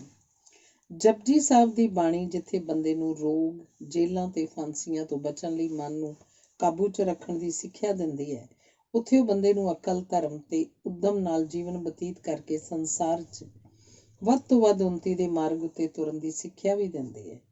ਜਿਹੜੀ ਮਾਂ ਚਾਹੁੰਦੀ ਹੈ ਕਿ ਉਹਦਾ ਬੱਚਾ ਆਪਣੀ ਹੋਸ਼ ਸੰਭਾਲਣ ਦੇ ਸਮੇਂ ਤੋਂ ਹੀ ਆਪਣਾ ਜੀਵਨ ਬਤੀਤ ਕਰਨ ਦਾ ਅਜਿਹਾ ਢੰਗ ਅਪਣਾਵੇ ਜਿਸ ਢੰਗ ਦੁਆਰਾ ਉਹ ਸੰਸਾਰ ਦੇ ਬੰਦਿਆਂ ਪਾਸੋਂ ਵੱਧ ਤੋਂ ਵੱਧ ਸਤਿਕਾਰ ਪ੍ਰਾਪਤ ਕਰਦਾ ਹੋਇਆ ਨਾ ਕੇਵਲ ਆਪ ਰੱਜ ਕੇ ਜੀਵੇ ਤੇ ਆਪਣੇ ਜੀਵਨ ਨਿਰਬਾਹ ਦੀਆਂ ਜ਼ਰੂਰੀ ਵਸਤਾਂ ਨੂੰ ਪ੍ਰਾਪਤ ਕਰਨ 'ਚ ਸਾਰਾ ਜੀਵਨ ਭਰ ਕਦੇ ਅਸਮਰਥ ਨਾ ਹੋਵੇ, ਬਲਕਿ ਸੰਸਥਾ ਦੇ ਹੋਰਨਾਂ ਬੰਦਿਆਂ ਨੂੰ ਵੀ ਆਪਣੀ ਸੰਗਤ ਤੇ ਛੋਹ ਨਾਲ ਜੀਵਨ ਦੇ ਅਜਿਹੇ ਮਾਰਗ ਉੱਤੇ ਤੋਰਨ ਵਾਲਾ ਹੋਵੇ। ਉਸ ਮਾਂ ਦਾ ਕਰਤੱਵ ਬਣਦਾ ਹੈ ਕਿ ਮਨੁੱਖ ਨੂੰ ਹੇਠ ਲਿਖਿਆ ਜੀਵਨ ਬਖਸ਼ਣ ਦਾ ਵਾਅਦਾ ਕਰਨ ਵਾਲੀ ਬਾਣੀ ਜਪਜੀ ਸਾਹਿਬ ਦਾ ਪਾਠ ਕਰਨ ਦੀ ਆਦਤ ਉਹਦੇ ਹੋੜ ਸੰਭਾਲਣ ਦੇ ਵੇਲੇ ਤੋਂ ਹੀ ਪਾਵੇ। ਮੰਨੇ ਤਰੇ ਤਾਰੇ ਗੁਰਸਿੱਖ, ਮੰਨੈ ਨਾਨਕ ਭਵੈ ਨ ਭਿਖ। ਪੰਜ ਪਰਵਾਨ ਪੰਜ ਪ੍ਰਧਾਨ, ਪੰਚੇ ਪਾਵੈ ਦਰਗਹਿ ਮਾਨ। ਜਿਨੀ ਨਾਮ ਧਿਆਇਆ ਗਏ ਮਸਕਤ ਕਾਲ, ਨਾਨਕ ਤੇ ਮੁਖ ਉਜਲੇ ਕੀਤੀ ਛੁੱਟੀ ਨਾਲ। ਧੰਨਵਾਦ। ਅਗਲਾ ਚੈਪਟਰ ਹੈ ਸ੍ਰੀ ਗੁਰੂ ਅਰਜਨ ਦੇਵ ਜੀ ਦੇ ਵਸਾਏ ਹੋਏ ਸ੍ਰੀ ਗੁਰੂ ਰਾਮਦਾਸ ਜੀ ਦੇ ਸ਼ਹਿਰ ਸ੍ਰੀ ਅੰਮ੍ਰਿਤਸਰ ਵਿੱਚ ਸੰਭਾਲ ਤੋਂ ਬਿਨਾਂ ਇੱਕ ਨਿਹੰਗ ਸਿੰਘ ਦਾ ਬਿਨ ਆਈ ਮੌਤੇ ਮਰਨਾ। ਗੁਰੂ ਤੇਗ ਬਹਾਦਰ ਹਸਪਤਾਲ ਦੇ ਬੂਹੇ ਦੇ ਸਾਹਮਣੇ ਜਿਹੜਾ ਮੇਰਾ ਡੇਰਾ 2 ਕੁ ਮਹੀਨਿਆਂ ਦਾ ਸਮਾਂ ਬੋਹੜ ਦੇ ਹੇਠਾਂ ਰਿਹਾ, ਉਸ ਵਿੱਚ ਮੈਂ ਜਿਨ੍ਹਾਂ ਬੇਆਸਰੇ ਰੋਗੀਆਂ ਦੀ ਸੇਵਾ ਕੀਤੀ, ਉਹਨਾਂ 'ਚ ਇੱਕ ਰੋਗੀ ਨਿਹੰਗ ਸਿੰਘ ਬਾਬਾ ਖੜਕ ਸਿੰਘ ਵੀ ਸੀ, ਜਿਹੜਾ ਹਸਪਤਾਲ ਤੋਂ ਬਾਹਰ ਪਹਿਲਾਂ ਹੀ ਰੁਲ ਰਿਹਾ ਸੀ। ਉਹਨੂੰ ਵੀ ਮੈਂ ਉਦੋਂ ਵੇਖਦਾ ਸਾਂ ਜਦੋਂ ਮੈਂ ਰੋਗੀਆਂ ਨੂੰ ਪ੍ਰਸ਼ਾਦੇ ਦੇਣ ਲਈ ਰੇਲਵੇ ਸਟੇਸ਼ਨ ਦੇ ਸੜਕ ਦੇ ਕੰਢੇ ਤੇ ਡੇਰੇ ਤੋਂ ਹਸਪਤਾਲ ਨੂੰ ਪ੍ਰਤੀ ਦਿਨ ਜਾਇਆ ਕਰਦਾ ਸਾਂ। ਬਾਬੇ ਦੀ ਲੱਤ ਉੱਤੇ ਇੱਕ ਜ਼ਖਮ ਸੀ, ਜਿਸ ਦੇ ਕਾਰਨ ਉਹਦੀ ਪਿੰਜਣੀ ਦੇ ਚੋਖੇ ਥਾਂ ਉੱਤੇ ਪੱਟੀ ਬੱਧੀ ਹੁੰਦੀ ਸੀ। ਜਦੋਂ ਮੈਨੂੰ ਬੋਹੜ ਦੇ ਹੇਠਾਂ ਰੋਗੀਆਂ ਦੀ ਸੇਵਾ ਕਰਦੇ ਨੂੰ ਕੁਝ ਦਿਨ ਹੋ ਗਏ ਸਨ ਤਾਂ ਮੈਂ ਦੇਖਿਆ ਕਿ ਨਿਹੰਗ ਸਿੰਘ ਦੀ ਲੱਤ ਠੀਕ ਹੋਣ ਦੀ ਥਾਂ ਸਗੋਂ ਵਧੇਰੇ ਖਰਾਬ ਹੁੰਦੀ ਜਾ ਰਹੀ ਹੈ ਤੇ ਉਸ ਉੱਤੇ ਨੀਲੀਆਂ ਮੱਖੀਆਂ ਵੀ ਬੈਠਣ ਲੱਗ ਪਈਆਂ ਹਨ। ਬਾਬੇ ਦੀ ਲੱਤ ਦਾ ਇਹ ਹਾਲ ਵੇਖ ਕੇ ਮੈਂ ਹਸਪਤਾਲ ਦੇ ਆਊਟਡੋਰ ਦੇ ਮਹਿਕਮੇ 'ਚ ਗਿਆ, ਜਿੱਥੇ ਬਾਬਾ ਪ੍ਰਤੀ ਦਿਨ ਪੁੱਜ ਕੇ ਆਪਣੇ ਜ਼ਖਮ ਦਾ ਇਲਾਜ ਕਰਾਇਆ ਕਰਦਾ ਸੀ। ਉੱਥੇ ਜਦੋਂ ਮੈਂ ਲੱਤ ਦੇ ਜ਼ਖਮ ਨੂੰ ਦੇਖਿਆ ਤਾਂ ਮੈਂ ਹੈਰਾਨ ਰਹਿ ਗਿਆ। ਲੱਤ ਗੋਡੇ ਤੋਂ ਗਿੱਟੇ ਤੱਕ ਸਾਰੀ ਖਾਧੀ ਹੋਈ ਸੀ। ਕੀੜੇ ਇਹਦਾ ਸਾਰਾ ਮਾਸ ਖਾ ਚੁੱਕੇ ਸਨ। ਗੋਡੇ ਤੋਂ ਗਿੱਟੇ ਤੱਕ ਲਹੂ ਦੀ ਵੱਡੀ ਨਾੜ ਗੰਢੇ ਦੀ ਭੂਖ ਵਾਂਗ ਵੱਖ ਨਜ਼ਰ ਆ ਰਹੀ ਸੀ। ਕੀੜੇ ਆਪ ਹੀ ਜ਼ਖਮ ਦੇ ਅੰਦਰ ਭਿਆਨਕ ਹਾਲਤ ਵਿੱਚ ਨਜ਼ਰ ਆ ਰਹੇ ਸਨ। ਉਸੇ ਵੇਲੇ ਮੈਂ ਆਊਟਡੋਰ ਦੇ ਵੱਡੇ ਡਾਕਟਰ ਦੀਵਾਨ ਇੰਦਰਜੀਤ ਪਾਸ ਗਿਆ। ਉਸ ਡਾਕਟਰ ਨੇ ਮੈਨੂੰ ਦੱਸਿਆ ਕਿ ਬਾਬਾ ਆਪਣੀ ਲੱਤ ਦੇ ਇੱਕ ਮਾਮੂਲੀ ਜਿਹੀ ਫਿੰਸੀ ਲੈ ਕੇ ਆਇਆ ਸੀ। ਉਸ ਫਿੰਸੀ ਤੋਂ ਜ਼ਖਮ ਦਾ ਵਧਾਣ ਵੱਧ ਕੇ ਲੱਤ ਦਾ ਇਹ ਹਾਲ ਹੋਇਆ। ਉਹਨੇ ਮੈਨੂੰ ਕਿਹਾ ਕਿ ਮੈਂ ਵੱਡੇ ਡਾਕਟਰ ਸੰਤੋਖ ਸਿੰਘ ਨਾਲ ਗੱਲ ਕਰਾਂ ਤਾਂ ਜੋ ਉਹ ਲੱਤ ਦਾ ਗਲਿਆ ਹੋਇਆ ਹਿੱਸਾ ਵੱਢ ਦੇਵੇ। ਮੈਂ ਡਾਕਟਰ ਸੰਤੋਖ ਸਿੰਘ ਨੂੰ ਮਿਲਿਆ। ਡਾਕਟਰ ਸਾਹਿਬ ਨੇ ਉੱਤਰ ਦਿੱਤਾ ਕਿ ਲੱਤ ਵੱਢਣ ਦੇ ਯੋਗ ਹੋ ਚੁੱਕੀ ਹੈ ਤੇ ਮੈਂ ਬਾਬੇ ਨੂੰ ਕਿਹਾ ਵੀ ਸੀ ਕਿ ਉਹ ਲੱਤ ਵਢਵਾ ਲਏ, ਪਰ ਉਹ ਮੰਨਿਆ ਨਹੀਂ। ਪਰ ਭਗਤ ਜੀ, ਜੇ ਤੁਸੀਂ ਬਾਬੇ ਨੂੰ ਲੱਤ ਵਢਾਉਣ ਲਈ ਮਨਾ ਲਓ ਤਾਂ ਮੈਂ ਉਹਦੀ ਲੱਤ ਵੱਢ ਦੇਵਾਂਗਾ। ਡਾਕਟਰ ਦੀ ਗੱਲ ਜਦ ਮੈਂ ਬਾਬੇ ਨੂੰ ਕਹੀ ਕਿ ਬਾਬਾ ਜੀ ਲੱਤ ਵੱਢਣ ਦੀ ਲੋੜ ਹੈ, ਤਾਂ ਬਾਬੇ ਨੇ ਮੇਰੀ ਗੱਲ ਸੁਣ ਕੇ ਮੈਨੂੰ ਹਾਂ ਕਰ ਦਿੱਤੀ। ਬਾਬੇ ਨੂੰ ਉਸੇ ਵੇਲੇ ਹਸਪਤਾਲ 'ਚ ਦਾਖਲ ਕਰ ਲਿਆ ਗਿਆ। ਉਹਨਾਂ ਦਿਨਾਂ ਵਿੱਚ ਹਸਪਤਾਲ ਦੇ ਮੁਆਇਨੇ ਲਈ ਭਾਰਤ ਸਰਕਾਰ ਵੱਲੋਂ ਦੇਸ਼ ਦੇ ਵੱਡੇ ਡਾਕਟਰਾਂ ਦਾ ਇੱਕ ਵਫਦ ਅੰਮ੍ਰਿਤਸਰ ਸ਼ਹਿਰ 'ਚ ਪੁੱਜ ਗਿਆ। ਉਹਨਾਂ ਡਾਕਟਰਾਂ ਨੂੰ ਮੁਆਇਨਾ ਕਰਨ ਵਿੱਚ 5-6 ਦਿਨ ਲੱਗ ਗਏ। ਲੱਤ ਦੇ ਵੱਢੇ ਜਾਣ 'ਚ ਇੰਨੇ ਦਿਨਾਂ ਦੀ ਦੇਰੀ ਲੱਗ ਜਾਣ ਨਾਲ ਬਾਬਾ ਆਪਣੇ ਜ਼ਖਮ ਦੇ ਜ਼ਹਿਰ ਨਾਲ ਹੀ ਮਰ ਗਿਆ। ਅੰਮ੍ਰਿਤਸਰ ਦਾ ਇਹ ਹਸਪਤਾਲ ਉਹਨਾਂ ਦਿਨਾਂ 'ਚ ਪੰਜਾਬ ਦਾ ਸਭ ਤੋਂ ਵੱਡਾ ਹਸਪਤਾਲ ਸੀ। ਕਿੰਨੀ ਹੈਰਾਨੀ ਦੀ ਗੱਲ ਹੈ ਕਿ ਕੋਈ ਗਰੀਬ ਬੰਦਾ ਆਪਣੀ ਲੱਤ ਦੀ ਮਾਮੂਲੀ ਜਿੰਨੀ ਫਿੰਸੀ ਦਾ ਲਗਾਤਾਰ ਤੇ ਬਾਕਾਇਦਾ ਇਲਾਜ ਰਿਆਸਤ ਦੇ ਸਭ ਤੋਂ ਵੱਡੇ ਹਸਪਤਾਲ ਤੇ ਕਰਾਉਂਦਾ ਹੋਇਆ ਵੀ ਉਸ ਫਿੰਸੀ ਦੇ ਜ਼ਖਮ ਦੇ ਵਧਾਣ ਦੇ ਵੱਧ ਜਾਣ ਨਾਲ ਮਰ ਜਾਵੇ। ਇੱਥੇ ਗੱਲ ਦੱਸੀ ਜਾਣ ਵਾਲੀ ਹੈ ਕਿ ਉਹਨਾਂ ਦਿਨਾਂ 'ਚ ਆਊਟਡੋਰ ਦਾ ਡਾਕਟਰ ਬਹੁਤ ਹੀ ਨੇਕ ਤੇ ਦਇਆਵਾਨ ਬੰਦਾ ਸੀ। ਉਹਨੇ ਹੀ ਤਾਂ ਮੈਨੂੰ ਦਰਦ ਭਰੇ ਲਹਿਜੇ ਨਾਲ ਕਿਹਾ ਸੀ ਕਿ ਮੈਂ ਬਾਬੇ ਦੇ ਆਪਰੇਸ਼ਨ ਬਾਰੇ ਵੱਡੇ ਡਾਕਟਰ ਨਾਲ ਗੱਲ ਕਰਾਂ। ਫਿਰ ਅਜਿਹਾ ਕਿਉਂ ਹੋਇਆ? ਅਜਿਹਾ ਇਸ ਕਾਰਨ ਹੋਇਆ ਕਿਉਂਕਿ ਉਹਨਾਂ ਦਿਨਾਂ 'ਚ ਹਸਪਤਾਲ ਦੇ ਆਊਟਡੋਰ ਦੇ ਮਹਿਕਮੇ ਵਿੱਚ ਜ਼ਖਮੀਆਂ ਦੀਆਂ ਪੱਟੀਆਂ ਕਰਨ ਵਾਲਾ ਕੰਪਾਊਂਡਰ ਕੇਵਲ ਇੱਕੋ ਬੰਦਾ ਸੀ, ਜਿਹਦਾ ਨਾਮ ਰਾਮ ਲੁਬਾਇਆ ਸੀ। ਜਿੰਨੇ ਜ਼ਖਮੀ ਬੰਦੇ ਰਾਮ ਲੁਬਾਏ ਪਾਸ ਪ੍ਰਤੀ ਦਿਨ ਪੱਟੀਆਂ ਕਰਾਉਣ ਲਈ ਆਉਂਦੇ ਸਨ, ਇਕੱਲਾ ਹੋਣ ਦੇ ਕਾਰਨ ਉਹਨਾਂ ਨੂੰ ਪੂਰੀ ਤਰ੍ਹਾਂ ਪੱਟੀ ਨਹੀਂ ਕਰ ਸਕਦਾ ਸੀ। ਉਹ ਛੋਟੇ ਦਰਜੇ ਦਾ ਨੌਕਰ ਸੀ ਤੇ ਜੋ ਕੁਝ ਉਸ ਪਾਸੋਂ ਹੋ ਸਕਦਾ ਸੀ ਉਹ ਕਰਦਾ ਸੀ, ਪਰ ਜਿੱਥੋਂ ਤੱਕ ਉਹਦਾ ਹਸਪਤਾਲ ਦੇ ਡਾਕਟਰਾਂ ਪਾਸੋਂ ਲੋੜ ਅਨੁਸਾਰ ਆਪਣੇ ਨਾਲ ਹੋਰ ਕੰਪਾਊਂਡਰਾਂ ਨੂੰ ਗਿਣਤੀ ਵਧਾਉਣ ਦਾ ਮਾਮਲਾ ਸੀ, ਉਸ ਲਈ ਉਹ ਅਸਮਰਥ ਸੀ। ਮੈਡੀਕਲ ਕਾਲਜ ਦੇ ਜਿਹੜੇ ਵਿਦਿਆਰਥੀ ਪੱਟੀਆਂ ਕਰਨ ਲਈ ਸਿੱਖਣ ਆਇਆ ਕਰਦੇ ਸਨ, ਉਹ ਨਵੇਂ ਕੰਮ ਸਿੱਖਣ ਲੱਗੇ ਹੁੰਦੇ ਸਨ ਤੇ ਉਹਨਾਂ ਨੂੰ ਯਕ ਲਖਤ ਗੰਦੇ ਜ਼ਖਮਾਂ ਉੱਤੇ ਪੱਟੀਆਂ ਪੂਰਾ ਮਨ ਲਾ ਕੇ ਕਰਨਾ ਔਖਾ ਹੁੰਦਾ ਸੀ। ਜ਼ਖਮ ਨੂੰ ਡੋਲ ਨਹੀਂ ਪੈਣ ਦੇਣਾ ਚਾਹੀਦਾ। ਸੋਚੀ ਜਾਣ ਵਾਲੀ ਗੱਲ ਹੈ ਕਿ ਬਾਬਾ ਇੱਕ ਮਾਮੂਲੀ ਜਿੰਨੀ ਫਿੰਸੀ ਦੇ ਕਾਰਨ ਨਹੀਂ ਸੀ ਮਰਿਆ। ਉਹਦੀ ਮੌਤ ਦਾ ਅਸਲ ਕਾਰਨ ਉਸਦਾ ਨਿਥਾਵਾਂਪਣ ਤੇ ਬੇਆਸਰਾਪਣ ਸੀ। ਉਹ ਇੱਕ ਨਿਹੰਗ, ਅਕਾਲੀ, ਬੇਹੰਗਮ, ਨਿਰਧਨ ਤੇ ਬੇਆਸਰਾ ਬੰਦਾ ਸੀ। ਲੱਤਾਂ ਤੇ ਬਾਹਾਂ ਦੇ ਜ਼ਖਮ ਭਾਵੇਂ ਕਿੰਨੇ ਛੋਟੇ ਹੋਣ, ਉਹਨਾਂ ਦੇ ਸੰਬੰਧ 'ਚ ਸੋਚੀ ਜਾਣ ਵਾਲੀ ਗੱਲ ਇਹ ਹੁੰਦੀ ਹੈ ਕਿ ਜ਼ਖਮ ਦੀ ਹਾਲਤ ਵਿੱਚ ਉਹਨਾਂ ਦੋਹਾਂ ਅੰਗਾਂ ਨੂੰ ਹਿਲਾਇਆ ਨਾ ਜਾਵੇ ਤਾਂ ਜੋ ਉਹਨਾਂ ਨੂੰ ਡੋਲ ਨਾ ਪਏ। ਜਦੋਂ ਆਦਮੀ ਤੁਰਦਾ ਹੈ ਉਦੋਂ ਉਹਦੀਆਂ ਲੱਤਾਂ ਦੇ ਲਹੂ ਦਾ ਦੌਰਾ ਉੱਤੇ ਤੋਂ ਹੇਠਾਂ ਨੂੰ ਆਉਂਦਾ ਹੈ। ਜ਼ਖਮ ਲਈ ਇਹ ਗੱਲ ਹਾਨੀਕਾਰਕ ਹੁੰਦੀ ਹੈ ਕਿਉਂਕਿ ਇਸ ਨਾਲ ਜ਼ਖਮ ਨੂੰ ਡੋਲ ਪੈਂਦਾ ਹੈ ਤੇ ਵਧਾਣ ਵੱਧਦਾ ਹੈ। ਬਾਬੇ ਦੀ ਲੱਤ ਦਾ ਮਾਮੂਲੀ ਜਿੰਨਾ ਫਿੰਸੀ ਦਾ ਜ਼ਖਮ 10-12 ਦਿਨਾਂ 'ਚ ਠੀਕ ਹੋ ਸਕਣ ਵਾਲਾ ਹੋਵੇਗਾ। ਫਿਰ ਉਹ ਜ਼ਖਮ ਰਿਆਸਤ ਦੇ ਸਭ ਤੋਂ ਵੱਡੇ ਹਸਪਤਾਲ ਤੋਂ ਇਲਾਜ ਕਰਾਉਣ ਦੇ ਬਾਵਜੂਦ ਰਾਜ਼ੀ ਹੋਣ ਦੀ ਥਾਂ ਇੰਨਾ ਖਰਾਬ ਕਿਉਂ ਹੋਇਆ ਕਿ ਉਹਦੇ ਵਧਾਣ ਦੇ ਕਾਰਨ ਰੋਗੀ ਦੀ ਜਾਨ ਚਲੀ ਗਈ। ਜ਼ਖਮ ਦੇ ਇਲਾਜ ਨਾਲ ਕੁਝ ਬਚਾਓ ਕਰਨ ਦੀ ਲੋੜ ਵੀ ਹੁੰਦੀ ਹੈ, ਪਰ ਜ਼ਖਮ ਵਾਲਾ ਬੰਦਾ ਪੱਟੀ ਕਰ ਲੈਂਦਾ ਹੈ ਤਾਂ ਪੱਟੀ ਕਰਾਉਣ ਨਾਲ ਫਰੀ ਮਾਮਲਾ ਨਹੀਂ ਨਿਬੜ ਜਾਂਦਾ। ਲੱਤ ਦੇ ਜ਼ਖਮ ਵਾਲੇ ਬੰਦੇ ਨੂੰ ਤੁਰਨਾ ਫਿਰਨਾ ਨਹੀਂ ਚਾਹੀਦਾ। ਲੱਤ ਦੇ ਜ਼ਖਮ ਵਾਲਾ ਹਿੱਸਾ ਉੱਚਾ ਰੱਖਣਾ ਚਾਹੀਦਾ ਹੈ ਤਾਂ ਜੋ ਲਹੂ ਦਾ ਦੌਰਾ ਹੇਠਾਂ ਤੋਂ ਉੱਤੇ ਜਾਵੇ ਤੇ ਉੱਤੋਂ ਹੇਠਾਂ ਨੂੰ ਨਾ ਆਵੇ। ਦੂਜੀ ਰੱਖ ਇਹ ਹੁੰਦੀ ਹੈ ਕਿ ਜ਼ਖਮ ਵਾਲੀ ਥਾਂ ਤੇ ਜਾਂ ਉਹਦੇ ਦੁਆਲੇ ਗੰਦ-ਮੰਦ ਨਹੀਂ ਲੱਗਣਾ ਚਾਹੀਦਾ। ਗੰਦੀ ਥਾਂ ਤੇ ਬੈਠਣਾ ਉੱਠਣਾ ਨਹੀਂ ਚਾਹੀਦਾ ਤਾਂ ਜੋ ਜ਼ਖਮ ਦੇ ਲਾਗੇ ਗੰਦੀ ਮਿੱਟੀ ਨਾ ਜਾਵੇ। ਬਾਬਾ ਤਾਂ ਦਿਨ ਰਾਤ ਹਸਪਤਾਲ ਤੋਂ ਬਾਹਰ ਸੜਕ ਦੇ ਕੰਢੇ ਤੇ ਬੈਠਦਾ ਉੱਠਦਾ ਤੇ ਲੇਟਦਾ ਸੀ। ਹਸਪਤਾਲ ਤੋਂ ਬਾਹਰ ਕੋਈ ਸਾਫ਼ ਸੁਥਰੀ ਥਾਂ ਨਹੀਂ ਸੀ ਜਿੱਥੇ ਉਹ ਬੈਠ ਸਕਦਾ ਤੇ ਲੇਟ ਸਕਦਾ। ਟੱਟੀ ਵੀ ਉਸਨੇ ਕਿਤੇ ਦੂਰ ਦਰਾਡੇ ਤੁਰ ਕੇ ਜਾਣਾ ਸੀ ਤੇ ਪਿਸ਼ਾਬ ਕਰਨ ਲਈ ਵੀ। ਰੋਟੀ ਲਈ ਉਸ ਪਾਸ ਪੈਸੇ ਵੀ ਨਹੀਂ ਸਨ। ਰੋਟੀ ਉਹਨੇ ਸੜਕ ਦੇ ਕੰਢੇ ਤੇ ਮੰਗਤੇ ਦੇ ਰੂਪ 'ਚ ਬੈਠ ਕੇ ਦਾਨ ਲੈ ਕੇ ਮੁੱਲ ਲੈਣੀ ਸੀ। ਬਾਬੇ ਦੀ ਫਿੰਸੀ ਦਾ ਜ਼ਖਮ ਇੰਨਾ ਵੱਧਦਾ ਗਿਆ ਕਿ ਉਹ ਪਿੱਠ ਪਰਨੇ ਰਿੜ੍ਹਦਾ ਹੋਇਆ ਹਸਪਤਾਲ ਦੇ ਅੰਦਰ ਪੱਟੀ ਕਰਾਉਣ ਲਈ ਪ੍ਰਤੀ ਦਿਨ ਜਾਂਦਾ ਰਿਹਾ। ਸੜਕਾਂ ਉੱਤੇ ਤਾਂ ਹਰ ਪ੍ਰਕਾਰ ਦਾ ਗੰਦ ਪਿਆ ਹੁੰਦਾ। ਸਭ ਤੋਂ ਵੱਡਾ ਗੰਦ ਤਾਂ ਘੋੜਿਆਂ ਦੀ ਲਿੱਦ ਹੁੰਦੀ ਹੈ। ਹਸਪਤਾਲ ਦੇ ਬੂਹੇ ਅੱਗੇ ਆਪਣਾ ਡੇਰਾ ਲਾਉਣ ਤੋਂ ਪਹਿਲਾਂ ਬਾਬੇ ਨੂੰ ਮੈਂ ਘੱਟੋ ਘੱਟ 1 ਮਹੀਨਾ ਰੋਟੀ ਰੇਲਵੇ ਸਟੇਸ਼ਨ ਵਾਲੇ ਆਪਣੇ ਡੇਰੇ ਤੋਂ ਆ ਕੇ ਦਿੰਦਾ ਰਿਹਾ ਹੋਵਾਂਗਾ। ਫਿਰ ਮੇਰਾ ਡੇਰਾ ਹਸਪਤਾਲ ਦੇ ਬੂਹੇ ਅੱਗੇ ਆ ਜਾਣ ਤੋਂ ਪਿੱਛੋਂ ਬਾਬੇ ਦੇ ਮਰਨ ਵਿੱਚ ਘੱਟੋ ਘੱਟ 1 ਮਹੀਨੇ ਦਾ ਸਮਾਂ ਲਿਆ ਹੋਵੇਗਾ। ਉਹ ਇਲਾਜ ਲਈ ਵੀ ਹਸਪਤਾਲ ਦੇ ਬਾਹਰ 2 ਜਾਂ 3 ਮਹੀਨੇ ਦਾ ਸਮਾਂ ਰਿਹਾ। ਫਿਰ ਵੀ ਉਹਦੀ ਮਾਮੂਲੀ ਫਿੰਸੀ ਦਾ ਇਲਾਜ ਕਿਉਂ ਨਾ ਹੋਇਆ। ਦੇਸ਼ ਦੇ ਹਸਪਤਾਲ 'ਚ ਰੋਗੀਆਂ ਨੂੰ ਦਾਖਲ ਕਰਨ ਦਾ ਪ੍ਰਬੰਧ ਆਟੇ 'ਚ ਲੂਣ ਦੇ ਤੁੱਲ ਹੈ। ਇਸ ਲਈ ਅਨੇਕਾਂ ਰੋਗੀ ਜਿਹੜੇ ਆਪਣੇ ਰੋਗਾਂ ਦੇ ਇਲਾਜ ਲਈ ਹਸਪਤਾਲਾਂ 'ਚ ਦਾਖਲ ਹੋਣ ਦੇ ਅਧਿਕਾਰੀ ਹੁੰਦੇ ਹਨ, ਉਹਨਾਂ ਨੂੰ ਆਪਣਾ ਇਲਾਜ ਹਸਪਤਾਲ ਤੋਂ ਕਰਵਾਉਂਦਿਆਂ ਹੋਇਆਂ ਹਸਪਤਾਲ ਤੋਂ ਬਾਹਰ ਰਹਿਣਾ ਪਿਆ ਕਰਦਾ ਹੈ। ਫਿਰ ਇਹ ਗੱਲ ਸੋਚੀ ਜਾਣ ਵਾਲੀ ਹੈ ਕਿ ਅਜਿਹੇ ਲੋਕੀ ਰਹਿਣ ਕਿੱਥੇ, ਖਾਣ ਕਿੱਥੋਂ ਤੇ ਕੌਣ ਉਹਨਾਂ ਦੀ ਸੇਵਾ ਸੰਭਾਲ ਕਰੇ। ਅੰਮ੍ਰਿਤਸਰ ਸ਼ਹਿਰ ਦੇ ਹਸਪਤਾਲ ਦੇ ਬਾਹਰ ਗਰੀਬਾਂ ਨੂੰ ਪ੍ਰਸ਼ਾਦਾ ਦੇਣ ਲਈ ਨਾ ਕੋਈ ਰੱਬ ਦੇ ਲੇਖੇ ਦਾ ਲੰਗਰ ਲੱਗਿਆ ਹੋਇਆ ਸੀ, ਨਾ ਹੀ ਕੋਈ ਅਜਿਹੀ ਸੰਸਥਾ ਹੀ ਸੀ ਜਿਸ ਵਿੱਚ ਉਹ ਆਰਾਮ ਦੇ ਨਾਲ ਲੇਟੇ ਹੋਏ ਸੰਭਾਲੇ ਜਾ ਸਕਦੇ। ਬਾਬਾ ਖੜਕ ਸਿੰਘ ਆਪਣੇ ਜ਼ਖਮ ਦੇ ਦਿਨਾਂ 'ਚ ਹਸਪਤਾਲ ਤੋਂ ਬਾਹਰ ਰੁਲਦਾ ਰਿਹਾ। ਹਸਪਤਾਲ ਦੇ ਲਾਗੇ ਨਾ ਉਹਦੇ ਬੈਠਣ ਲਈ ਤੇ ਨਾ ਹੀ ਲੰਮਿਆਂ ਪੈਣ ਲਈ ਕੋਈ ਥਾਂ ਸੀ। ਉਹਨੇ ਰੋਟੀ ਮੰਗ ਕੇ ਖਾਣੀ ਸੀ। ਸੜਕਾਂ ਦੇ ਕੰਢਿਆਂ ਉੱਤੇ ਦਿਨ ਵੇਲੇ ਉੱਠਣਾ ਬੈਠਣਾ, ਰਾਤ ਨੂੰ ਸੌਣਾ ਵੀ ਸੀ ਤੇ ਟੱਟੀ ਲਈ ਵੀ ਉਹਨੇ ਕਿਸੇ ਦੂਰ ਦੁਰੇਡੇ ਥਾਂ ਜਾਣਾ ਸੀ। ਮੈਨੂੰ ਇਹਦਾ ਪਤਾ ਨਹੀਂ। ਮੇਰੇ ਉਹਨੂੰ ਸੰਭਾਲਣ ਤੋਂ ਪਹਿਲਾਂ ਉਹ ਪ੍ਰਸ਼ਾਦਾ ਮੁੱਲ ਲੈਣ ਲਈ ਤੁਰ ਫਿਰ ਕੇ ਭੀਖ ਮੰਗਦਾ ਸੀ ਜਾਂ ਸੜਕ ਦੇ ਕੰਢਿਆਂ ਉੱਤੇ ਭਿਖਾਰੀ ਵਾਂਗ ਬੈਠਦਾ ਸੀ। ਆਪਣਾ ਡੇਰਾ 1 ਅਕਤੂਬਰ ਵਾਲੇ ਦਿਨ ਹਸਪਤਾਲ ਦੇ ਬੂਹੇ ਅੱਗੇ ਬੋਰਡ ਦੇ ਹੇਠਾਂ ਲਵਾਉਣ ਤੋਂ ਪਹਿਲਾਂ ਮੈਂ ਬਾਬੇ ਨੂੰ ਰੋਟੀ ਕਈ ਮਹੀਨਾ ਜਾਂ ਸਵਾ ਮਹੀਨਾ ਆਪਣੇ ਸਟੇਸ਼ਨ ਦੇ ਸੜਕਾਂ ਦੇ ਡੇਰੇ ਤੋਂ ਲਿਆ ਕੇ ਦਿੱਤੀ ਹੋਏਗੀ। ਉਹਨਾਂ ਦਿਨਾਂ 'ਚ ਮੈਂ ਖਿਆਲ ਆਪਣੇ ਦਿਲ ਵਿੱਚ ਵੀ ਨਹੀਂ ਕਰ ਸਕਦਾ ਸਾਂ ਕਿ ਹਸਪਤਾਲ ਤੋਂ ਇਲਾਜ ਕਰਾਉਂਦਾ ਹੋਇਆ ਵੀ ਇੱਕ ਗਰੀਬ ਆਦਮੀ ਆਪਣੇ ਜ਼ਖਮ ਦੇ ਇਲਾਜ ਵੱਲੋਂ ਨਿੱਘਰਦਾ ਹੀ ਜਾਂਦਾ ਹੋਏਗਾ। ਤੇ ਨਾ ਹੀ ਮੈਨੂੰ ਇਹ ਖਿਆਲ ਆਪਣੇ ਹਸਪਤਾਲ ਦੇ ਬਾਹਰ ਦੇ ਡੇਰੇ 'ਚ ਆਪਣੇ ਆਪ ਤੋਂ ਆ ਸਕਦਾ ਸੀ। ਇਸ ਗੱਲ ਦਾ ਪਤਾ ਮੈਨੂੰ ਬਾਬੇ ਜਿਹੇ ਇੱਕ ਲਾਵਾਰਸ ਰੋਗੀ ਨਾਲ ਆਪਣਾ ਵਾਹ ਪਾਉਣ ਨਾਲ ਹੀ ਲੱਗਿਆ। ਬਾਬਾ ਆਪਣੇ ਵੱਲੋਂ ਤਾਂ ਹਸਪਤਾਲ ਵਿੱਚੋਂ ਇਲਾਜ ਕਰਵਾ ਰਿਹਾ ਸੀ, ਪਰ ਹੋ ਇਹ ਰਿਹਾ ਸੀ ਕਿ ਉਹਦੇ ਹਰ ਰੋਜ਼ ਤੁਰਦੇ ਫਿਰਦੇ ਰਹਿਣ ਨਾਲ ਸੜਕ ਦੇ ਕੰਢਿਆਂ ਦੀ ਘੋੜਿਆਂ ਦੀ ਲਿੱਦ ਵਾਲੀ ਮਿੱਟੀ 'ਚ ਰੁਲਣ ਨਾਲ ਜ਼ਖਮ ਖਰਾਬ ਹੁੰਦਾ ਗਿਆ। ਜ਼ਖਮਾਂ ਦੇ ਵਧਣ ਦਾ ਇੱਕ ਹੋਰ ਕਾਰਨ ਇਹ ਹੁੰਦਾ ਹੈ ਕਿ ਜ਼ਖਮ ਦੇ ਹੁੰਦਿਆਂ ਹੋਇਆਂ ਹਰ ਜਗ੍ਹਾ ਉੱਤੇ ਭੁੰਜੇ ਉੱਠਣਾ ਬੈਠਣਾ ਲੇਟਣਾ ਨਹੀਂ ਚਾਹੀਦਾ। ਘੋੜਿਆਂ ਦੀ ਲਿੱਦ ਤੋਂ ਖਾਸ ਤੌਰ ਤੇ ਬਚਣਾ ਚਾਹੀਦਾ ਹੈ।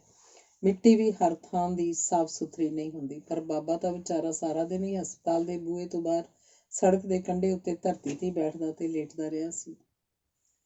ਜਦੋਂ ਉਹਦੇ ਜ਼ਖਮ ਦਾ ਵਧਾਣ ਬਹੁਤ ਵੱਧ ਗਿਆ ਸੀ ਤਾਂ ਉਹਨੇ ਉਹਨੂੰ ਹਸਪਤਾਲ ਤੋਂ ਬਾਹਰ ਮੇਰੇ ਬੋਰਡ ਦੇ ਡੇਰੇ ਤੋਂ ਪਿੱਟ ਪਰਨੇ ਘਿਸਰ ਕੇ ਹਸਪਤਾਲ ਜਾਣਾ ਪੈਂਦਾ ਸੀ, ਤਾਂ ਵੀ ਲਿੱਦ ਦੀ ਭਰੀ ਹੋਈ ਸੜਕ ਉੱਤੋਂ ਦੀ ਲੰਘਿਆ ਕਰਦਾ ਸੀ। ਹੋਰ ਰਹਿ ਗਈ ਕੀੜੇ ਪੈਣ ਦੀ ਗੱਲ। ਕੀੜੇ ਜਦੋਂ ਕਿਸੇ ਬੰਦੇ ਨੂੰ ਪੈਂਦੇ ਹਨ ਤਾਂ ਇਹਨਾਂ ਨੂੰ ਕੱਢਣਾ ਸੁਖਾਲਾ ਨਹੀਂ ਹੁੰਦਾ। ਜਿਸ ਥਾਂ ਉੱਤੇ ਪੈਂਦੇ ਹਨ ਉੱਥੇ ਸੂਈ ਦੇ ਨੱਕੇ ਜਿੰਨਾ ਜ਼ਖਮ ਹੁੰਦਾ ਜੋ ਦਿਸਦਾ ਵੀ ਨਹੀਂ ਹੁੰਦਾ। ਜ਼ਖਮ ਵਿੱਚੋਂ ਕੀੜੇ ਕੱਢਣੇ ਹੋਣ ਤਾਂ ਜ਼ਖਮ ਉੱਤੇ ਤਾਰਪੀਨ ਦਾ ਤੇਲ ਤੇ ਕਲੋਰੋਫਾਰਮ ਦੋਵੇਂ ਦਵਾਈਆਂ ਰਲਾ ਕੇ ਪਾਉਣੀਆਂ ਪੈਂਦੀਆਂ ਹਨ। ਜਿਹੜੇ ਕੀੜੇ ਜ਼ਖਮ ਦੇ ਲਾਗੇ ਆਉਂਦੇ ਹਨ ਉਹ ਤਾਂ ਛੇਤੀ 5-10 ਮਿੰਟਾਂ 'ਚ ਬਾਹਰ ਨਿਕਲ ਆਉਂਦੇ ਹਨ, ਪਰ ਜਿਹੜੇ ਮਾਸ ਦੇ ਅੰਦਰੋਂ ਅੰਦਰੀ ਦੂਰ ਤੱਕ ਚਲੇ ਗਏ ਹੁੰਦੇ ਹਨ ਉਹਨਾਂ ਨੂੰ ਸੂਈ ਦੇ ਨੱਕੇ ਜਿੰਨੀ ਥਾਂ 'ਚੋਂ ਬਾਹਰ ਆਉਣ 'ਚ ਬੜੀ ਦੇਰੀ ਲੱਗਦੀ ਹੈ। ਇਸ ਵਿੱਚ 2 ਘੰਟੇ ਦਾ ਸਮਾਂ ਵੀ ਲੱਗ ਸਕਦਾ ਹੈ। ਜਿਸ ਕੰਪਾਊਂਡਰ ਨੇ 3-4 ਘੰਟੇ ਆਊਟਡੋਰ ਦੇ ਸਮੇਂ 'ਚ 40-50 ਜ਼ਖਮ ਵਾਲਿਆਂ ਨੂੰ ਪੱਟੀਆਂ ਕਰਨੀਆਂ ਹੋਣ ਤੇ 2 ਘੰਟੇ ਦਾ ਸਮਾਂ ਕਿਸੇ ਇਕੱਲੇ ਬੰਦੇ ਤੇ ਵੀ ਲੱਗ ਸਕਦਾ ਹੈ। ਬਾਬਾ ਖੜਕ ਸਿੰਘ ਇੱਕ ਬੇਹੰਗਮ, ਤਿਆਰ ਬਰ ਤਿਆਰ ਤੇ ਸਿਦਕੀ ਸੰਤੋਖੀ ਨਿਹੰਗ ਸਿੰਘ ਸੀ। ਉਹਦਾ ਬੈਠਣਾ ਉੱਠਣਾ, ਬੋਲ ਚਾਲ, ਪਹਿਰਾਵਾ ਤੇ ਹਰ ਗੱਲ ਟਕਸਾਲੀ ਨਿਹੰਗ ਸਿੰਘਾਂ ਦੇ ਸੰਚੇ 'ਚ ਢਲੀ ਸੀ। ਪ੍ਰਸ਼ਾਦਾ ਛਕਣ ਮਗਰੋਂ ਜਿਹੜੇ ਸ਼ਬਦ ਉਹ ਵਾਹਿਗੁਰੂ ਦੇ ਸ਼ੁਕਰਾਨੇ ਦੇ ਬੋਲਿਆ ਕਰਦਾ ਸੀ, ਉਹਨਾਂ ਵਿੱਚ ਨਿਹੰਗ ਸਿੰਘਾਂ ਦੇ ਟਕਸਾਲੀ ਸ਼ਬਦ ਸ਼ਹੀਦੋ ਮਰੀਦੋ ਵੀ ਹੁੰਦੇ ਸਨ। ਸਰਦਾਰ ਪ੍ਰਤਾਪ ਸਿੰਘ ਤਹਿਸੀਲਦਾਰ। ਮੈਂ ਜਦੋਂ ਹਸਪਤਾਲ ਦੇ ਅੱਗੇ ਬੋਰਡ ਦੇ ਹੇਠਾਂ ਬੈਠਾ ਸਾਂ ਤਾਂ ਚੀਫ ਖਾਲਸਾ ਦੀਵਾਨ ਦੇ ਸਕੱਤਰ ਸਰਦਾਰ ਸੰਤ ਸਿੰਘ ਦੇ ਨਾਨੇ ਸਰਦਾਰ ਪ੍ਰਤਾਪ ਸਿੰਘ ਰਿਟਾਇਰਡ ਤਹਿਸੀਲਦਾਰ ਨੂੰ ਮੈਂ ਤੁਰੇ ਜਾਂਦੇ ਨੂੰ ਵੇਖ ਲਿਆ। ਉਹ ਪੰਜਾਬ ਸਿੰਧ ਬੈਂਕ ਦੇ ਡਾਇਰੈਕਟਰ ਵੀ ਸਨ। ਉਹ ਮੈਨੂੰ ਲਾਹੌਰ ਸ਼ਹਿਰ ਵਿੱਚ 2 ਰੁਪਏ ਮਹੀਨਾ ਦਾਨ ਦਿੰਦੇ ਹੁੰਦੇ ਸਨ। ਪਤਾ ਨਹੀਂ ਮੇਰੇ ਉਹਨਾਂ ਵੱਲ 70-80 ਰੁਪਏ ਬਣੇ ਹੋਣਗੇ। ਉਹਨਾਂ ਨੇ ਮੈਨੂੰ ਹਿਸਾਬ ਲਾ ਕੇ ਸਾਰੇ ਪੈਸੇ ਦੇ ਦਿੱਤੇ ਤੇ ਇੱਕ ਗਰਮ ਚਾਦਰ ਲੈ ਦਿੱਤੀ। ਇਸ ਤਰ੍ਹਾਂ ਮੈਨੂੰ ਗੁਰਦੁਆਰਾ ਡੇਰਾ ਸਾਹਿਬ ਦੇ ਮਹੰਤ ਸਾਹਿਬ ਭਾਈ ਤੇਜਾ ਸਿੰਘ ਜੀ ਦਾ ਭਾਣਜਾ ਸਰਦਾਰ ਗੁਰਬਖਸ਼ ਸਿੰਘ ਰੇਲਵੇ ਸਟੇਸ਼ਨ ਦੇ ਲਾਗੇ ਮਿਲ ਗਿਆ।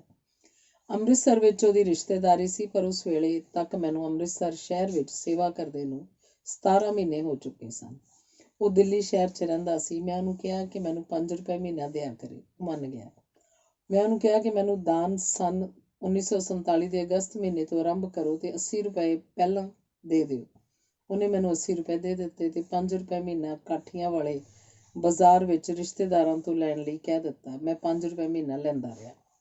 ਦੇਸ਼ ਦੀ ਵੰਡ ਦੇ ਦਿਨਾਂ ਵਿੱਚ ਜਦ ਮੈਂ ਖਾਲਸਾ ਕਾਲਜ ਦੇ ਰਿਫਿਊਜੀ ਕੈਂਪ 'ਚ ਸੇਵਾ ਕਰ ਰਿਹਾ ਸਾਂ ਤਾਂ ਕਾਲਜ ਦੇ ਲਾਗੇ ਹੀ ਸੈਂਟਰਲ ਵਰਕਸ਼ਾਪ ਦੇ ਚਾਰਜਮੈਨ ਮਨਮੋਹਨ ਸਿੰਘ ਦਾ ਘਰ ਸੀ। ਉਹਨੇ ਲਾਹੌਰ ਸ਼ਹਿਰ 'ਚ ਇੰਜੀਨੀਅਰਿੰਗ ਦਾ ਇਮਤਿਹਾਨ ਪਾਸ ਕੀਤਾ ਸੀ ਤੇ ਉਹ ਪੜ੍ਹਾਈ ਦੇ ਦਿਨਾਂ ਵਿੱਚ ਗੁਰਦੁਆਰਾ ਡੇਰਾ ਸਾਹਿਬ ਨੂੰ ਮੱਥਾ ਟੇਕਣ ਆਉਂਦਾ ਹੁੰਦਾ ਸੀ। ਸਵੇਰੇ ਸ਼ਾਮ ਜਿਹੜੇ ਸਾਈਕਲ ਗੁਰਦੁਆਰਾ ਡੇਰਾ ਸਾਹਿਬ ਨੂੰ ਆਉਂਦੇ ਹੁੰਦੇ ਸਨ, ਉਹਨਾਂ ਦੀ ਰਖਵਾਲੀ ਮੈਂ ਲੂਲੇ ਨੂੰ ਸਾਂਭਦਾ ਹੋਇਆ ਕੁਝ ਸਾਲ ਕਰਦਾ ਰਿਹਾ ਸਾਂ। ਮਨਮੋਹਨ ਸਿੰਘ ਨੇ ਮੈਨੂੰ ਆਪਣੇ ਘਰੋਂ ਪ੍ਰਸ਼ਾਦਾ ਰੋਜ਼ ਦਾ ਲਗਵਾ ਦਿੱਤਾ ਤੇ ਗੁਆਂਢ ਦੇ ਘਰਾਂ ਤੋਂ ਵੀ ਪ੍ਰਸ਼ਾਦੇ ਲਵਾ ਦਿੱਤੇ। ਉਹ ਆਪਣੇ ਪਾਸੋਂ ਤੇ ਆਪਣੀ ਵਰਕਸ਼ਾਪ ਦੇ ਸਾਥੀਆਂ ਪਾਸੋਂ ਹਰ ਮਹੀਨੇ 10 ਰੁਪਏ ਚੰਦਾ ਇਕੱਠਾ ਕਰਕੇ ਦੇਣ ਲੱਗ ਪਿਆ। ਉਹਦੀ ਉਮਰ ਦਾ ਇੱਕ ਹੋਰ ਸਿੱਖ ਚਾਰਜਮੈਨ ਉਹਦੇ ਨਾਲ ਸੀ। ਪਤਾ ਨਹੀਂ ਉਹ ਮੇਰਾ ਲਾਹੌਰ ਸ਼ਹਿਰ ਦਾ ਆਪਣੀ ਪੜ੍ਹਾਈ ਦੇ ਵੇਲੇ ਵਾਕਫ ਸੀ ਜਾਂ ਮਨਮੋਹਨ ਸਿੰਘ ਦਾ ਸਾਥੀ ਹੋਣ ਕਰਕੇ ਉਹ ਵੀ ਮੇਰੀ ਸਹਾਇਤਾ ਲਈ ਮਨਮੋਹਨ ਸਿੰਘ ਨਾਲ ਜੁੜ ਗਿਆ। ਅਖਬਾਰਾਂ ਵਿੱਚ ਮੇਰੀ ਸੇਵਾ ਦੀਆਂ ਖਬਰਾਂ ਛਪਣ ਲੱਗ ਪਈਆਂ। ਬਖਸ਼ੀ ਸੰਪੂਰਨ ਸਿੰਘ ਲਾਹੌਰ ਸ਼ਹਿਰ ਵਿੱਚ CID ਪੁਲਿਸ ਦਾ ਅਫਸਰ ਸੀ। ਉਹ ਰਾਜਸਥਾਨ ਦੇ ਸ਼ਹਿਰ ਜੋਧਪੁਰ ਵਿੱਚ ਇੰਸਪੈਕਟਰ ਜਨਰਲ ਪੁਲਿਸ ਲੱਗਾ ਹੋਇਆ ਸੀ। ਉਹ ਸਪਤਾਹਿਕ ਖਾਲਸਾ ਸਮਾਚਾਰ ਅੰਮ੍ਰਿਤਸਰ ਵਿੱਚ ਮੇਰੇ ਬਾਰੇ ਖਬਰਾਂ ਪੜ੍ਹ ਕੇ ਮੈਨੂੰ 5 ਰੁਪਏ ਮਹੀਨਾ ਭੇਜਣ ਲੱਗ ਪਿਆ। ਉਹਨੇ ਮੈਨੂੰ ਚਿੱਠੀ ਲਿਖੀ ਕਿ ਮੈਂ ਤੈਨੂੰ 5 ਰੁਪਏ ਮਹੀਨਾ ਭੇਜਾਂਗਾ। ਮੈਂ ਅਖਬਾਰ 'ਚ ਤੇਰੇ ਨਾਮ ਨਾਲ ਤੇਰੀ ਸੇਵਾ ਦੀ ਖਬਰ ਪੜ੍ਹੀ ਹੈ। ਮੇਰਾ ਖਿਆਲ ਹੈ ਕਿ ਤੂੰ ਗੁਰਦੁਆਰਾ ਡੇਰਾ ਸਾਹਿਬ ਵਾਲਾ ਪੂਰਨ ਸਿੰਘ ਹੀ ਹੋਏਗਾ। ਅੰਮ੍ਰਿਤਸਰ ਦੀਆਂ ਸੜਕਾਂ 'ਤੇ ਬੈਠਿਆ ਮੈਂ ਗਿਣਿਆ ਕਿ ਮੈਨੂੰ 20 ਰੁਪਏ ਮਹੀਨੇ ਦੇ ਚੰਦੇ ਲਾਹੌਰ ਸ਼ਹਿਰ ਵਾਲੇ ਬੰਦਿਆਂ ਤੋਂ ਮਿਲ ਸਕਦੇ ਹਨ। ਉਹ 1.25 ਰੁਪਏ ਜਾਂ 2 ਰੁਪਏ ਦੇ ਚੰਦੇ ਸਨ। ਸੇਵਾਦਾਰ ਪੰਜਾਬ ਤੋਂ ਬਾਹਰ ਦੀਆਂ ਰਿਆਸਤਾਂ ਦੇ ਸ਼ਹਿਰ ਦੇ ਗੁਰਦੁਆਰਿਆਂ 'ਚ ਜਾ ਕੇ ਪਿੰਗਲਵਾੜੇ ਦੀ ਉਗਰਾਹੀ ਕਰਨ ਲੱਗ ਪਏ ਤੇ ਜਦੋਂ ਕੋਈ ਸੇਵਾਦਾਰ ਕਿਸੇ ਗੁਰਦੁਆਰੇ 'ਚ ਮੇਰਾ ਨਾਮ ਲੈ ਕੇ ਬੋਲਦਾ ਤਾਂ ਉੱਥੇ ਹੀ ਗੁਰਦੁਆਰਾ ਡੇਰਾ ਸਾਹਿਬ ਦੀ ਸੰਗਤ ਦੇ ਕੁਝ ਬੰਦੇ ਬੈਠੇ ਹੁੰਦੇ ਸਨ ਤੇ ਉਹ ਸੰਗਤ ਨੂੰ ਕਹਿ ਦਿੰਦੇ ਕਿ ਅਸੀਂ ਭਗਤ ਪੂਰਨ ਸਿੰਘ ਨੂੰ ਜਾਣਦੇ ਹਾਂ, ਉਸ ਲਈ ਦਾਨ ਦਿਓ। ਕੁੰਡਾ ਸਿੰਘ ਤੇ ਨਰੈਣ ਸਿੰਘ ਦੋਹਾਂ ਜਣਿਆਂ ਨੇ ਮੇਰਾ ਸਾਥ ਸੜਕਾਂ ਦੇ ਕੰਢਿਆਂ ਤੇ ਦਿੱਤਾ। ਇਹ ਦੋਵੇਂ ਜਣੇ ਉਸ ਵੇਲੇ ਆਏ ਜਦੋਂ ਮੈਂ ਚੀਫ ਖਾਲਸਾ ਦੀਵਾਨ ਦੇ ਦਫ਼ਤਰ ਦੇ ਬਾਹਰ ਸੜਕ ਦੇ ਕੰਢੇ ਤੇ ਆਪਣਾ ਡੇਰਾ ਲਾਈ ਬੈਠਾ ਸਾਂ। ਇਹਨਾਂ ਨੇ ਮੇਰਾ ਜੋ ਸਾਥ ਦਿੱਤਾ ਉਹ ਰੱਬ ਵੱਲੋਂ ਸੀ। ਇਹਨਾਂ ਨੇ ਆਪਣੇ ਆਪ ਨੂੰ ਮੇਰੀ ਸਹਾਇਤਾ ਲਈ ਗੁਰੂ ਦੇ ਭੇਜੇ ਹੋਏ ਬੰਦੇ ਸਾਬਤ ਕੀਤਾ। ਕੁੰਡਾ ਸਿੰਘ ਦਾ ਪਿਤਾ ਤਿਆਰ ਬਰ ਤਿਆਰ ਨਿਹੰਗ ਕਿਸਮ ਦਾ ਸਿੰਘ ਸੀ ਉਹ ਸਬਰ ਸੰਤੋਖ ਵਾਲਾ ਬੰਦਾ ਸੀ। ਕੁੰਡਾ ਸਿੰਘ ਵੀ ਸਬਰ ਸੰਤੋਖ ਵਾਲਾ ਸੀ, ਕੁਵਾਰਾ ਸੀ, ਵਿਚਾਰਵਾਨ ਤੇ ਦਇਆਵਾਨ ਸੀ। ਉਹਨੂੰ ਸੇਵਾ ਕਰਨ ਦਾ ਚਾਅ ਸੀ, ਖਾਣ ਪੀਣ ਪਹਿਨਣ ਕਿਸੇ ਚੀਜ਼ ਦਾ ਉਹਨੂੰ ਸ਼ੌਕ ਨਹੀਂ ਸੀ। ਹਿੰਦੁਸਤਾਨ ਦੇ ਸੁਤੰਤਰਤਾ ਅੰਦੋਲਨ ਵਿੱਚ ਉਹਨੇ ਸੰਨ 1942 'ਚ ਕੈਦ ਦੀ ਸਜ਼ਾ ਕੱਟੀ ਸੀ। ਸੰਨ 1942 ਦਾ ਅੰਦੋਲਨ ਸੁਤੰਤਰਤਾ ਅੰਦੋਲਨ ਦਾ ਸਭ ਤੋਂ ਸਖਤ ਮੋਹਰਾ ਸੀ, ਜਿਹਦੀ ਕੈਦ ਦੀ ਸਜ਼ਾ ਸ਼ਾਇਦ 2 ਸਾਲ ਤੋਂ ਘੱਟ ਨਹੀਂ ਸੀ। ਉਹਨੇ ਸੜਕਾਂ ਦੇ ਕੰਢਿਆਂ ਤੇ ਮੇਰੇ ਨਾਲ ਦਿਨ ਕੱਟੇ। ਅਸੀਂ ਰਾਤ ਨੂੰ ਗਰਮ ਧਰਤੀ ਤੇ ਸੜਕ ਦੇ ਕੰਢੇ ਉੱਪਰ ਭੁੰਜੇ ਸੌਂਦੇ ਹੁੰਦੇ ਸਾਂ। ਉਹਨੇ ਮੇਰੀ ਉਸ ਸੜਕਾਂ ਦੇ ਕੰਢਿਆਂ ਦੀ ਸੇਵਾ ਦੇ ਸਮੇਂ ਆਪਣਾ ਪੂਰਾ ਸਬਰ ਸੰਤੋਖ ਦਿਖਾਇਆ। ਸੜਕਾਂ ਦੇ ਕੰਢਿਆਂ ਤੇ ਦਿਨ ਕੱਟਦਾ ਹੋਇਆ ਉਹ ਕਦੇ ਉਦਾਸ ਨਹੀਂ ਹੋਇਆ ਸੀ। ਸੰਨ 1942 ਦੀ ਕੈਦ ਦੇ ਕਾਰਨ ਉਹ ਪੰਜਾਬ ਦੇ ਸਿਰਕੱਢ ਰਾਜਸੀ ਆਗੂ ਸਰਦਾਰ ਪ੍ਰਤਾਪ ਸਿੰਘ ਕੈਰੋਂ ਦਾ ਸੰਨ 1942 ਦੀ ਕੈਦ ਦਾ ਸਾਥੀ ਸੀ। ਦੇਸ਼ ਦੀ ਵੰਡ ਤੋਂ ਪਿੱਛੋਂ ਸਰਦਾਰ ਪ੍ਰਤਾਪ ਸਿੰਘ ਕੈਰੋਂ ਵਜ਼ੀਰ ਬਣ ਗਿਆ ਸੀ। ਸਰਦਾਰ ਪ੍ਰਤਾਪ ਸਿੰਘ ਕੈਰੋਂ ਕੁੰਡਾ ਸਿੰਘ ਨੂੰ ਕਹੀ ਗਿਆ ਕਿ ਤੂੰ ਭਗਤ ਪੂਰਨ ਸਿੰਘ ਨਾਲ ਸੜਕ ਦੇ ਕੰਢਿਆਂ ਤੇ 2-2.5 ਰੁਪਏ ਰੋਜ਼ ਦੀ ਨਾ ਹੋਇਆ ਵਰਗੀ ਤਨਖਾਹ ਤੇ ਦਿਨ ਕੱਟ ਰਿਹਾ ਹੈ। ਮੈਂ ਤੈਨੂੰ ਚੰਗੀ ਸਰਕਾਰੀ ਨੌਕਰੀ ਦਵਾ ਦਿੰਦਾ। ਪਰ ਕੁੰਡਾ ਸਿੰਘ ਦੇ ਦਿਲ 'ਚ ਰੱਬ ਦਾ ਵੈਰਾਗ ਸੀ। ਉਹਨੇ ਸੜਕਾਂ ਦੇ ਕੰਢਿਆਂ ਤੇ ਮੇਰਾ ਸਾਥ ਨਾ ਛੱਡਿਆ। ਉਹ ਦੋਨੋਂ ਵੇਲੇ ਘਰਾਂ ਤੋਂ ਰੋਟੀ ਉਗਰਾ ਕੇ ਲਿਆਉਂਦਾ ਸੀ। ਉਹਦੇ ਦਿਲ 'ਚ ਸੇਵਾ ਦਾ ਭਾਵ ਸੀ, ਜਿਸ ਕਰਕੇ ਉਹ ਦਿਨ ਰਾਤ ਮੇਰੇ ਨਾਲ ਜੁੜਿਆ ਰਿਹਾ। ਮੈਂ 2 ਰੁਪਏ ਰੋਜ਼ ਦੇ ਉਹਨੂੰ ਦੇ ਦਿੰਦਾ ਹੋਵਾਂਗਾ ਜਾਂ 2.5 ਰੁਪਏ ਰੋਜ਼ ਦਿੰਦਾ ਹੋਵਾਂਗਾ। ਇਹ ਤਨਖਾਹ ਤਾਂ ਗਿਣਨੀ ਚਾਹੀਦੀ ਨਹੀਂ। ਉਹਨੇ ਗੁਰਦੁਆਰਾ ਡੇਰਾ ਸਾਹਿਬ ਵਿੱਚ ਸੇਵਾ ਦੀ ਭਾਵਨਾ ਨਾਲ ਸੇਵਾ ਕੀਤੀ ਸੀ। ਉਹ ਗੁਰਦੁਆਰਾ ਡੇਰਾ ਸਾਹਿਬ ਦੀ ਸੇਵਾ ਕਰਦਿਆਂ ਹੋਇਆਂ ਹੀ ਸੰਨ 1942 ਦੇ ਅੰਦੋਲਨ 'ਚ ਕੈਦ ਹੋਇਆ ਸੀ। ਉਹਨੇ 1942 ਵਿੱਚ ਲਾਹੌਰ ਸ਼ਹਿਰ ਦੇ ਸਭ ਤੋਂ ਵੱਡੇ ਤੇ ਭੀੜ ਵਾਲੇ ਬਾਜ਼ਾਰ ਅਨਾਰਕਲੀ ਵਿੱਚ ਲਲਕਾਰ ਕੇ ਕਿਹਾ ਸੀ ਕਿ ਅੰਗਰੇਜ਼ੋ ਨਿਕਲ ਜਾਓ ਹਿੰਦੁਸਤਾਨ ਵਿੱਚੋਂ। ਜੇਕਰ ਨਰੈਣ ਸਿੰਘ ਤੇ ਕੁੰਡਾ ਸਿੰਘ ਮੇਰੇ ਨਾਲ ਸੜਕ ਦੇ ਡੇਰੇ ਦੇ ਦਿਨਾਂ 'ਚ ਨਾ ਰਹੇ ਹੁੰਦੇ ਤਾਂ ਸ਼ਾਇਦ ਪਿੰਗਲਵਾੜਾ ਹੋਂਦ ਵਿੱਚ ਨਾ ਆਉਂਦਾ। ਜਦ ਪਿੰਗਲਵਾੜਾ ਸੰਸਥਾ ਦਾ ਮੂੰਹ ਸਿਰ ਬਣ ਗਿਆ ਤਾਂ ਇੱਕ ਵਾਰੀ ਮੈਂ ਪੂਰਬੀਆ ਸੇਵਾਦਾਰ ਇਹੋ ਜਿਹਾ ਰੱਖਿਆ, ਜਿਸ ਨੂੰ ਮੈਂ ਪਿੱਤਲ ਦਾ ਮਹਿੰਗਾ ਪਤੀਲਾ, ਥਾਲੀ, ਕੌਲੀ, ਗਲਾਸ, ਬਿਸਤਰਾ ਆਦਿ ਕੋਈ 80 ਕੁ ਰੁਪਏ ਦਾ ਸਮਾਨ ਖਰੀਦ ਕੇ ਦਿੱਤਾ ਤਾਂ ਜੋ ਕਿਸੇ ਸ਼ਹਿਰ 'ਚ ਇੱਕ ਥਾਂ ਟਿਕਾਣਾ ਕਰਕੇ ਪਿੰਗਲਵਾੜੇ ਲਈ ਉਗਰਾਹੀ ਕਰੇ। ਪਰ ਉਹ ਸਭ ਕੁਝ ਲੈ ਕੇ ਭੱਜ ਗਿਆ। ਉਹਨਾਂ ਦਿਨਾਂ ਵਿੱਚ ਮੈਂ ਸੜਕਾਂ ਉੱਤੇ ਟੱਲੀ ਵਜਾ ਕੇ ਪੈਸੇ ਇਕੱਠੇ ਕਰਦਾ ਸਾਂ।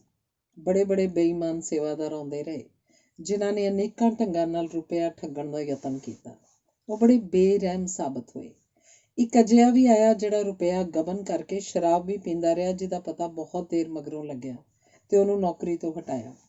ਕਿਸੇ ਚੋਰ ਦੇ ਹੁੰਦਿਆਂ ਸੰਸਥਾ ਤਾਂ ਇਸ ਲਈ ਚੱਲਦੀ ਰਹੀ ਕਿਉਂਕਿ ਦਾਨ ਦੇਣ ਵਾਲੇ ਬਹੁਤੇ ਸਨ ਤੇ ਚੋਰ ਕੋਈ ਵਿਰਲਾ ਹੀ ਸੀ। ਚੋਰ ਤਾਂ ਆਟੇ 'ਚ ਲੂਣ ਦੇ ਬਰਾਬਰ ਸਨ ਜਾਂ ਇਸ ਤੋਂ ਵੀ ਘੱਟ ਸਨ। ਸਾਨੂੰ ਦਾਨ ਦੇਣ ਵਾਲੀਆਂ ਸੰਗਤਾਂ ਸ੍ਰੀ ਦਰਬਾਰ ਸਾਹਿਬ ਦੀਆਂ ਮੀਂਹ ਦੀਆਂ ਕਣੀਆਂ ਵਾਂਗ ਦਿਨੋਂ ਦਿਨ ਵੱਧਦੀਆਂ ਗਈਆਂ। ਮੀਂਹ ਦੇ ਅੱਗੇ ਠੂਠੇ ਵਾਲੇ ਚੋਰ ਦੀ ਕੀ ਪੇਸ਼ ਜਾਂਦੀ ਹੈ। ਪਰ ਜੇ ਕਿਤੇ ਮੈਨੂੰ ਉਸ ਵੇਲੇ ਚੋਰ ਸੇਵਾਦਾਰ ਮਿਲਦੇ ਜਦੋਂ ਮੈਂ ਸੜਕਾਂ ਦੇ ਕੰਢਿਆਂ ਤੇ ਬੈਠਾ ਸਾਂ ਤਾਂ ਪਿੰਗਲਵਾੜਾ ਹੋਂਦ ਵਿੱਚ ਨਾ ਆਉਂਦਾ। ਫਿਰ ਤਾਂ ਰੋਜ਼ ਹੀ ਮੇਰਾ ਸੜਕ ਦੇ ਵੇਲੇ ਦਾ ਸਮਾਨ, ਕੌਲਾ, ਗਲਾਸ, ਥਾਲੀ ਤੇ ਖੇਸੀ ਸਭ ਚੁੱਕੇ ਜਾਂਦੇ ਰਹਿੰਦੇ। ਪਰ ਰੋਜ਼ ਦੀ ਰੋਜ਼ ਇੱਕ 4 ਸਾਲਾਂ ਦੇ ਰੋਗੀ ਬੱਚੇ ਨੂੰ ਪਿੱਠ ਉੱਤੇ ਚੁੱਕੀ ਫਿਰਦੇ ਨੂੰ ਮੈਨੂੰ ਕਿਸੇ ਵਾਕਫ ਪਾਸੋਂ ਕੋਈ ਪੈਸਾ ਮਿਲ ਜਾਂਦਾ ਤਾਂ ਮਿਲ ਜਾਂਦਾ, ਨਹੀਂ ਤਾਂ ਰੱਬ ਦੀ ਕਿਰਪਾ ਦੇ ਭਰੋਸੇ ਤੇ ਸਮਾਂ ਬਿਤਾਉਂਦਾ ਰਿਹਾ। ਇਹ ਮੇਰੀ ਪੈਸਿਆਂ ਵਜੋਂ ਹਾਲਤ ਸੀ। ਮੈਂ ਹਰ ਵੇਲੇ ਰੱਬ ਦੇ ਭਰੋਸੇ ਤੇ ਦਿਨ ਕੱਟਦਾ ਸਾਂ। ਮੈਂ ਕਿੰਨੇ ਕੁ ਨਵੇਂ ਕੌਲੇ ਤੇ ਥਾਲੀਆਂ ਖਰੀਦ ਸਕਦਾ ਸਾਂ। ਇਹ ਤਾਂ ਦੋਵੇਂ ਗੁਰੂ ਕੇ ਸਿੱਖ ਸਨ, ਜਿਹੜੇ ਮੇਰੇ ਗੁਰਦੁਆਰਾ ਡੇਰਾ ਸਾਹਿਬ ਦੇ ਸਾਥੀ ਸਨ, ਜਿਨ੍ਹਾਂ ਨੇ ਮੇਰੇ ਨਾਲ ਲੱਗ ਕੇ ਪਿੰਗਲਵਾੜੇ ਦੇ ਬੂਟੇ ਨੂੰ ਪਾਣੀ ਦਿੱਤਾ। ਉਹਨਾਂ ਦੀ ਤੇ ਮੇਰੀ ਸੇਵਾ ਦਾ ਫਰਕ ਕੇਵਲ ਇੰਨਾ ਸੀ ਕਿ ਟੱਟੀਆਂ ਚੁੱਕਣੀਆਂ ਤੇ ਟੱਟੀਆਂ ਵਾਲੇ ਕੱਪੜੇ ਧੋਣ ਦਾ ਕੰਮ ਮੇਰਾ ਸੀ ਤੇ ਉੱਪਰਲਾ ਬਹੁਤਾ ਕੰਮ ਉਹਨਾਂ ਦਾ ਸੀ।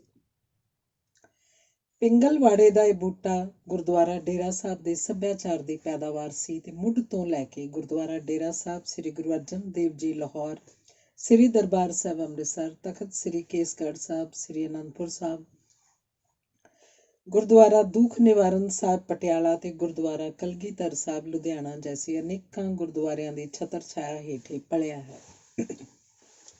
ਸਿੱਖ ਪੰਥ ਦੀ ਸਭ ਤੋਂ ਵੱਡੀ ਜਥੇਬੰਦੀ ਸ਼੍ਰੋਮਣੀ ਅਕਾਲੀ ਦਲ ਦੇ ਹੋਂਦ 'ਚ ਆਉਣ ਤੋਂ ਪਹਿਲਾਂ ਸੈਂਟਰਲ ਖਾਲਸਾ ਮਾਝਾ ਦੀਵਾਨ ਵਾਲੀ ਤਿਆਰ ਬਰ ਤਿਆਰ ਸਿੰਘਾਂ ਦੀ ਦੇਸ਼ 'ਚ ਸਭ ਤੋਂ ਵੱਡੀ ਜਥੇਬੰਦੀ ਸੀ। ਜਥੇਦਾਰ ਅਛਰ ਸਿੰਘ ਜੀ ਵੀ ਸੈਂਟਰਲ ਖਾਲਸਾ ਮਾਝਾ ਦੀਵਾਨ ਦੇ ਮੈਂਬਰ ਸਨ। ਭਾਈ ਨਰੈਣ ਸਿੰਘ ਨੇ ਬੜੀ ਲੰਮੀ ਉਮਰ ਵਿੱਚ ਜਾ ਕੇ ਵਿਆਹ ਕਰਵਾਇਆ ਸੀ। ਉਹ ਆਪਣੀ ਦਸਤਾਰ ਤੇ ਚੱਕਰ ਵੀ ਸਜਾ ਕੇ ਰੱਖਦਾ ਸੀ। ਉਹਨੂੰ ਸੰਨ 1919 ਵਿੱਚ ਮਾਰਸ਼ਲ ਲਾਅ ਦੇ ਦਿਨਾਂ 'ਚ ਉਮਰ ਕੈਦ ਦੀ ਸਜ਼ਾ ਹੋਈ ਸੀ, ਪਰ ਉਹ ਛੇਤੀ ਰਿਹਾ ਹੋ ਗਿਆ ਸੀ। ਗੁਰਦੁਆਰਾ ਸੁਧਾਰ ਲਹਿਰ ਦੇ ਆਰੰਭ ਦੇ ਦਿਨਾਂ ਵਿੱਚ ਉਹਨੇ ਮਹੰਤਾਂ ਦੇ ਭੈੜੇ ਪ੍ਰਬੰਧ ਦੇ ਵਿਰੁੱਧ ਬੜਾ ਰੌਲਾ ਪਾਇਆ ਸੀ। ਉਹ 5 ਬਾਣੀਆਂ ਦਾ ਪਾਠ ਕਰਨ ਵਾਲਾ ਤਿਆਰ ਬਰ ਤਿਆਰ ਗੁਰਸਿੱਖ ਸੀ। ਉਹ ਕਿੰਨਾ ਵੀ ਭੁੱਖਾ ਹੁੰਦਾ, ਕਿੰਨੀ ਦੇਰ ਵੀ ਪਾਠ ਕਰਨ ਨੂੰ ਹੋ ਗਈ ਹੁੰਦੀ, ਨਿਤਨੇਮ ਦੀਆਂ ਬਾਣੀਆਂ ਦਾ ਪਾਠ ਕੀਤੇ ਬਿਨਾਂ ਉਹ ਪ੍ਰਸ਼ਾਦਾ ਨਹੀਂ ਛਕਦਾ ਸੀ।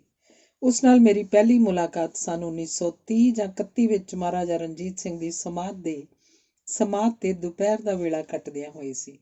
7 ਮਹੀਨੇ ਮੈਂ ਲੂਲੇ ਦੀਆਂ ਬਿਮਾਰੀਆਂ ਦੇ ਕਾਰਨ ਦਿਨ ਰਾਤ ਹਸਪਤਾਲ 'ਚ ਉਹਦੀ ਸੇਵਾ ਸੰਭਾਲ ਕਰਦਿਆਂ ਹੋਇਆਂ ਕੱਟੇ। ਕਦੀ ਮਹੀਨਾ ਤੇ ਕਦੀ ਸਵਾ ਮਹੀਨਾ। ਇੱਕ ਵਾਰੀ ਉਹਨੂੰ 23 ਦਿਨ ਤੇਈਆ ਤਾਪ ਚੜਿਆ ਸੀ ਤੇ ਤੇਈਆ ਤਾਪ ਉਤਰ ਜਾਣ ਤੇ ਪਿੱਛੋਂ ਰੋਗੀ ਨੂੰ ਮੂੰਗੀ ਦੀ ਦਾਲ ਦਾ ਪਾਣੀ ਤੇ ਪਿੱਛੋਂ ਪਤਲੀ ਖਿਚੜੀ ਖਾਣ ਦੀ ਲੋੜ ਹੁੰਦੀ ਹੈ। ਇਹੋ ਜਿਹੇ ਵੇਲੇ ਨਰੈਣ ਸਿੰਘ ਮੇਰੇ ਕੰਮ ਆਉਂਦਾ ਹੁੰਦਾ ਸੀ। ਉਹ ਬਾਲ ਬੱਚੇਦਾਰ ਸੀ, ਬੜਾ ਪਰਉਪਕਾਰੀ ਸੀ। ਧੰਨਵਾਦ।